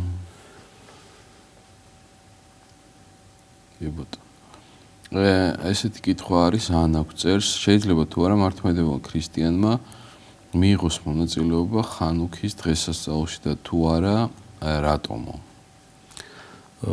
ჩვენ წევანას განმარტეთ ჩვენ და ვფიქრობთ მაშინ აპასუხები იქნება ეს კი ბატონო შეგიძლიათ გადაახვიოთ და მოისმინოთ არის თუ არა ეს კითხვა სწორი არ ვიცი მაგრამ ხანდახან მგონია რომ ეშმაკს ბევრ რამეს ვაბრალებთ ისიც ხომ უნდა არსებობდეს ან ცუდი არსება რათა კარგი დაფასდესო ხო რაღაცა ამაში არის ლოგიკა ის რომ ჩვენ შეფასებას რო ვაკეთებთ ორსაგანს რაღაცა ამ თვისებებს რო ვხედავთ აქედან დასკვნას და მსჯელობა წარმოდის ამ დასკვნას ვაკეთებ ჩვენ და რა თქმა უნდა რაღაცა ტკივილში ჩვენ ვხედავთ ტკივილი რო დასრულდება მე ჯანმრთელობის ფასაც ვიგებთ ის რომ დაუშვათ რომ ბოროტება დაუშვათ რომ ბოროტება კარგია რომ ჩვენ სიკეთე გავიგოთ ეს არასწორი მიდგომა ამ შემთხვევაში მაგრამ აი კაცო დაცემული ბუნება სხვანაირად სიკეთეს ვერ სწავლობს რაც აი ახლა გამოცდილებამ გვასწავლა აი თითქოს და ამის გამოძახილია ის კითხვაც რომ აი რაღაცა ბოროტება კარგია რომ ჩვენ სიკეთეს ვიგებთ მაგრამ ჩვენ აუცილებლად სამოთხეთის ნაკლებობა შობს ბოროტება დიახ ამის განმარტება თქვა იონე დამასკელთან არის ხო ბოროტება რა არის ანუ ეს ბოროტება სიკეთის ნაკლებობა აი ჩვენ აუცილებლად სამოთხისეულ მდგომარეობას უნდა შევეხოთ ანუ ჩვენ პირველი მშობლები ჩვენ ბოროტების გამოუცდელნი იყვნენ და რაზეც ეურჩნენ უფალს აი ეს გახლეჩვა შემოვიდა ანუ თითქოს და გაიყო ორად ადამიანის ბუნება გაიყო და ამით ანუ მერე დაიწყო ადამიანმა ტირილი ანუ მიხვდა გაარჩია რომ ის მდგომარეობა რა მდგომარეობა ქონდა ამან უკვე ეს ტკივილი რომ მიიღო და სიბნელე შემოვიდა უკვე ამაზე დაიწყო ტირილი რაც ჩვენ შედეგად ვიცით რომ გამოიდევნა სამოთხიდან და მთელი ცხოვრება ტიროდა რომ იმ სიკეთეს შენატროდა რაც დაკარგა მაგრამ ადამიანის თქვა ამ არჩევანმა ადამიანში ეს გახლეჩილება რო შემოიტანა გაურება ესე რო თქვა თითქოს და ეს ბოროტი ანუ ეს მხარე წარმოაჩენს სიკეთეს მაგრამ ჩვენ ამით კი არ უნდა განსაზღვროთ რომ ეს თქვა რომ ეს მიღებულია რომ აი კარგია კიდე კაი დავარქვათ რომ ბოროტება არის და ეშმაკია რომ ამით ხედავთ რომ ეს ყველაფერი სიკეთეა უბრალოდ ჩვენ ვერ ვიმარხავთ ამ სიკეთეს მუდმივად აი იმ სიკეთებს და იმ თვისებებს ბევრ შემთხვევაში კარგავთ და ამ დაკარგულს მერე ვიგებთ რომ დავკარგეთ როგორიც სიკეთეს და ამას ვწონით მე რომ რამხელა სიკეთე იყო და ვაფასებთ მაგრამ არის გონიერი ადამიანს უწოდებენ რომელიც იღებს ამ გამოცდილებას და ისე რომ არ დაკარგავს ამ გამოცდილება აი მაგალითისთვის ავიღოთ ანგელოს და ის ნაწილი რომელიც არ გამოიდევნა ანუ დემონთან ერთად ამ ლუციფერთან ერთად ჩვენ ხო ვიცით 1/13 თანა დაეცა ამათ ეს ტერმინოლოგია ამას ამბობს რომ განიხილავენ წმინდა მამები და კერძოდ წმინდა იონე დამასკელთან არის შეჯამებულად გადმოცემული ანუ ის ანგელოზები რომლებიც არ დაცემულან ხო შეიძლება დაეცნენ მაგრამ ისინი არ დაეცემიან იქვე პასუხია რატომ რომ იმათ უკვე გამოცდილება დაინახეს სხვები რა თან დაეცნენ მასთან ერთად და მტკიცეთ არიან უკვე საკუთარ არჩევანში რომ ამ არჩევანს აღარ შეიცვლიან მიუხედავად დაინახეს დაცემულობა სხვაში დაინახეს. აი ჩვენ რო ხედავთ ადამიანი მაგალითად წეღან იყო სასმელზე ხო დასმული. აი სასმლით რომ ვიცით რომ ესეთი რამ მოიწია. შენ უკვე სასმელთან უკვე ცოტა შორს იქნები ამ მდგომარეობისაგან, იგივე მდგომარეობაში არ ჩავარდე. ამიტომ შენ არ მიიღებ მონაწილეობას, როცა უკვე მაგალითი გაქვს ეს. ეს არის კეთილგონიერი მიდგომა საკითხისადმი. მაგრამ ჩვენ რო ის დაუშვათ, რომ აი ბოროტი გავამართლოთ, რომ კარგია რომ ეს სიკეთეს გვანახებს, კარგს მაინც ვერ უწოდებთ ამას. კი ბატონო. ესეთი კითხვა არის. ქრისტეო ჯვარზე გაკვრის წინ რომ ამბობს, ამარიდე მამაო ეს სასმისი, რატომ ამბობს? თუ კი ვიცით რომ ქრისტე მხოლოდ ერთია და ასე რატომ თხოვს, ვის ეუბნება სინამდვილეშიო? კი, აქ რამოდენიმე შეიძლება განმარტება ვთქვათ ამასთან დაკავშირებით. წმინდა მამათა განმარტება რომ ერთია რომ აქ კარგად ჩანს ადამიანური ბუნება, ეს მოჩვენებითად არ ქონდა მიღებული უფალს, რომ როგორც ადამიანური ბუნება თავში ყოფი, ანუ ორი ბუნება ერთ პიროვნებას შეერთებული თითქოს და როგორც ადამიანი, რომ ყველანაირად ცდილობს რომ ამარიდე, თუ შესაძლებელია, მაგრამ იქვე ამბობს, იყოს შენი ნება და არა ჩემი ნება. თუ ეს შენი ნება და იყო შენი ნება უფრო. აქ კარგად ჩანს ადამიანური ბუნებაზე ხაზგასმა, რომ შემდგომ ანუ მწვალებლობა იქნება თუ რამდენი მწვალებლობა იყო, რომ დოკეტისტები იყვნენ, რომელიც ეს იყო მწვალებლობის ერთგვარი ესეთი ბრდა, რომ ამბობდა, რომ მოჩვენებითად მიიღო ადამიანის სხეული. აი ამ ლოცვაშიც ესეც დგას. და ერთ-ერთი განმარტებელი საინტერესო რამეს ამბობს წყარო არ ვიცი ეს თანამედროვე მუდამთავარი მოქმედი ათანასე ლიმასოლელი ესე თავის ნაშრომში წერს რომ აი ამარიდე სასმელი რომელ სასმელზე ამბობს რომ აი ადამიანების ანუ ის რომ ადამიანებისგან რო ვიღებ ამას რომელიც მე შევქმენი და რომლისთვისაც მე თავს დებ ანუ მათი ეს დამოკიდებულება ამარიდე ნუ დამახნახებ უფალო ამ ესეთ მოპყრობას ესეთ მტრულ მოპყრობას რომ არ მინდა შევსვა ეს არ მინდა მათგან შევსვა რომელიც ესე ძალიან მიყვარს აი სრულებით მიყვარს რამხელა ბედნიერებისთვის შევქმენი ჩემთან მყოფობისთვის შევქმენი როგორც ღმერთმა ხო აი როგორც ადამი და ევა ხო ამისთვის და მთელი კაცობრიობა ამისთვის შეიქმნა რომ ღმერთთან თანამყოფობა ამისთვის შექმენი და როცა ამ ბედნიერებისთვის შევქმენი ამ ბედნიერების ჭურჭლიდან ნუ დავინახავ ეს არ მინდა ეს დავინახო ერთ-ერთი განმარტება ეს მოაქვს ათანასე ლიმასოლელს. ზუსტად წყაროს რომელიც წყაროდან შეიძლება თავისი პირადი სულიერი ხედვა ამ მდგომარეობასთან დაკავშირებით, მაგრამ აქ ადამიანურ ბუნებაზეა ხაზი გასმული, რა როგორც პირველი მამები მიუთითებენ, როგორც ადამიანი ლოცულობს, მაგრამ უკვე საღვთონებას სრულებით ემორჩილება. კი ბატონო, ერთი კითხვა მაქვს, ქეთემანი გწერს. აღსარების შემდგომ მეშინია უკვლავ არ გავიმეორო იგივე ცოდვაო. და ამიტომ არ ამბობს აღსარებასო. ერთი ცოდვა მაქვსო და აღსარების შემდგომ მეშინია რომ ისევ არ გავიმეორო. მაგრამ ეს იმას კაია, სხვათა შორის ძალიან კარგი განცდა. რომ ანუ იცის რომ ამ ცოდვის ავკარგიანობა უკვე იცის, ანუ ეს ზიანი როგორ მოაყენა და უკვე გაურბის ამას. და ფრთხილობს ამ ცოდვაში აღარ მიიღოს მონაწილეობა. მაგრამ არის ხოლმე ბევრ შემთხვევაში ადამიანს იმას არნიშნავს რომ აღსარება უნდა თქვას. თუ შეიძლება ვთქვათ ამბობენ მამები რომ შეიძლება ჩეულებამ თავისი რაღაცა არის რომ ჩეულება გვაქვს ჩვენ ხო ჩეულება გამოყოლილი აქვს ამ ცოდვასთან ურთიერთობაში შეიძლება მოხდეს და ნურც იყოფენ რომ მოხდეს რომ ამ ცოდვაში რაღაცა ნიშნით ანუ მცირე ნიშნით მაინც მიიღოს მონაწილეობა მაგრამ მამები ამბობენ რომ კიდე უნდა ადგე და თქვა აღსარება და ეს იმას არ გულისხმობს რომ ანუ ჩვენ არ მოუწოდებთ რომ ჩაიდინოს და თქვა ეს იუდას ცოდვას ეძახიან და იუდას ვინან უსარქმევენ მამები. დიახ. კი ბატონო, როგორ უნდა იღვაწოს ერის კაცმა, რომელსაც ყავს ოჯახი და ბევრს შრომობს? ძალიან ღმერთმადლობს. არა, 8 წლია, 8 წლია. და როგორ იშრომოს? აქ არის საუბარი სულიერად როგორ იშრომოს. სხვათა შორის ერთ-ერთი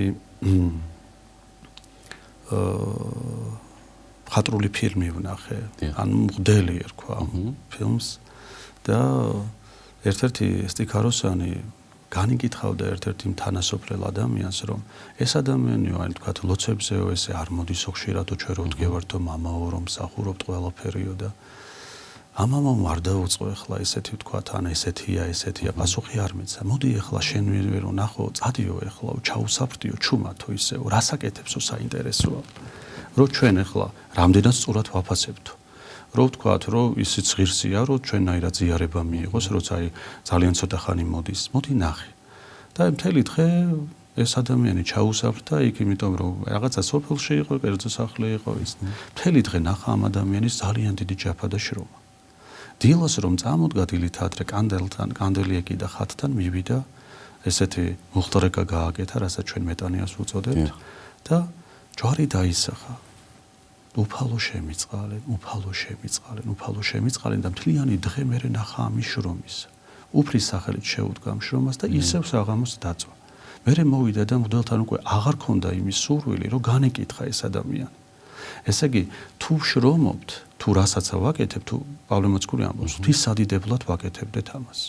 რა თქმა უნდა იშრომოს ადამიანი. ზოგს ეს საშრომი მასშტაბი ძალიან დიდი აქვს, ზოგს დიდი ჯვარი აქვს, მრავალშვილიანი ოჯახი აქვს. და ესე მცირე შრომა რო ესე თქვა ვიღაცას შეიძლება ფუფუნება ქონდეს, რომ საკმარისი ამისთვის 6 დღე თავის სარჩო საბოდებელი მოიპოვოს და მერე ადგეს და სატარზო მსახურებას არ გამოგდეს ყველასათვის. არის ადამიანი რო შეიძლება თქვა 24 საათში იყოს სიტყვაზე 14 საათი დაკავებული. იმას დასვენებაც უნდა, ოჯახთან მისვლაც უნდა.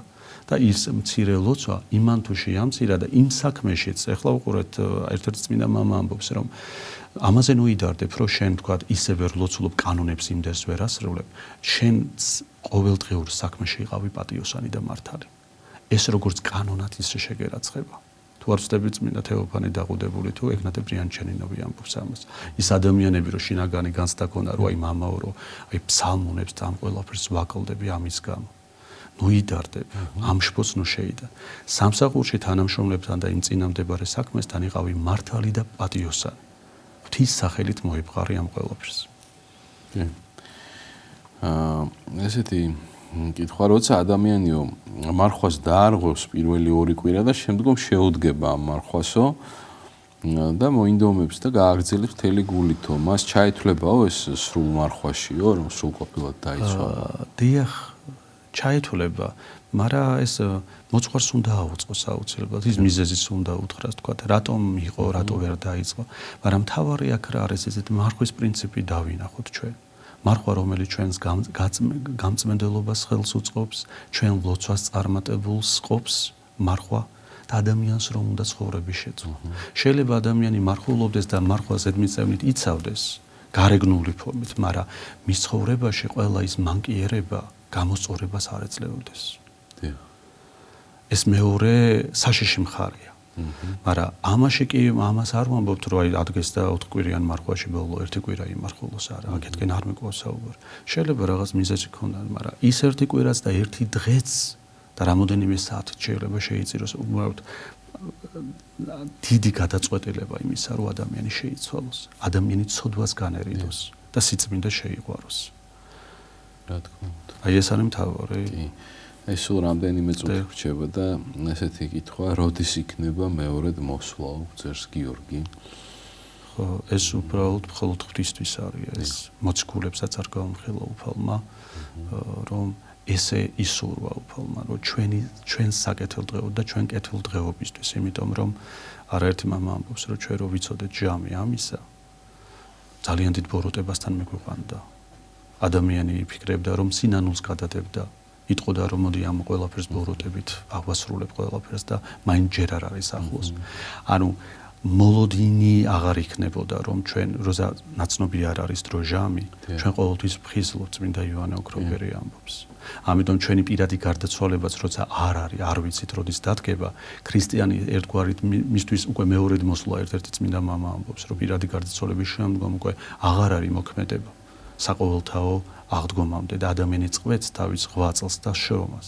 ამიტომ არის რომ ჩვენ აი უცნობობით რომ არ ვიცით ჟამი, ჩვენ უფრო მეტად უფრო გულსმოდგინენი ხდებით, ღვაწლს მივეცეთ, შრომას მივეცეთ, ანუ გამოვსწორდეთ, ვფხიზლობთ. ვფხიზლობთ, დიახ, ვფხიზლობთ. კეთილი მამაო. ანუ სახარებიდან ესეც მამაო ამას პასუხობს, რომ თვითონ მაცხოვარი, როდესაც მეორე მოსulis შამზე საუბრობს, ამბობს, რომ აი იგავად ამბობს, რომ კაცი, რომელმაც იცის პარავი, როდესაც თქვათ მაგალითად, არ მოვა ფხიზლობს. ანუ მეორე მოსulis შამზე ამბობს. მეორე სახმელავს მოვა მესამე სახმელავს და მეოთხე სახმელავს ფხიზლობს. ამიტომ თქვენც ანუ მოგვიწოდებს სიფხიზლისკენ. ჩვენ ხო არ ვიცით მეორე ჯამი როდის მოვა. ეს მხოლოდ ღვთისთვის არის ეს. არც ანგელოზზე არ უწყიან. რა თქმა უნდა. კეთილი მამაო, დიდი მადლობა მობრძანებისთვის, საინტერესო საუბრისთვის. ჩვენს ვერფოს მაყურებლებს შევახსენებ, რომ დღევანდელი გადაცემის პასუხობს მოძღვრის სტუმარი გახლდათ წმინდა ბარბარეს სახელობის ტაძრის მღვდელმსახური, საბურთალოზე მდებარე წმინდა ბარბარეს სახელობის ტაძრის მღვდელმსახური, მღვდელი გიორგი ბაზერაშვილი, გადაცემას უძღვებოდა ლურჯი მონასტრის წმინდა ანდრია პირველწოდებულის სახელობის ტაძრის მღვდელმსახური, მღვდელი გურამ გალობლიშვილი. დღევანდელი გადაცემის გამეორებით ნახვა შეგიძლიათ პარასკევს 13 საათსა და 30 წუთზე და სამშაბათს 10 საათსა და 30 წუთზე.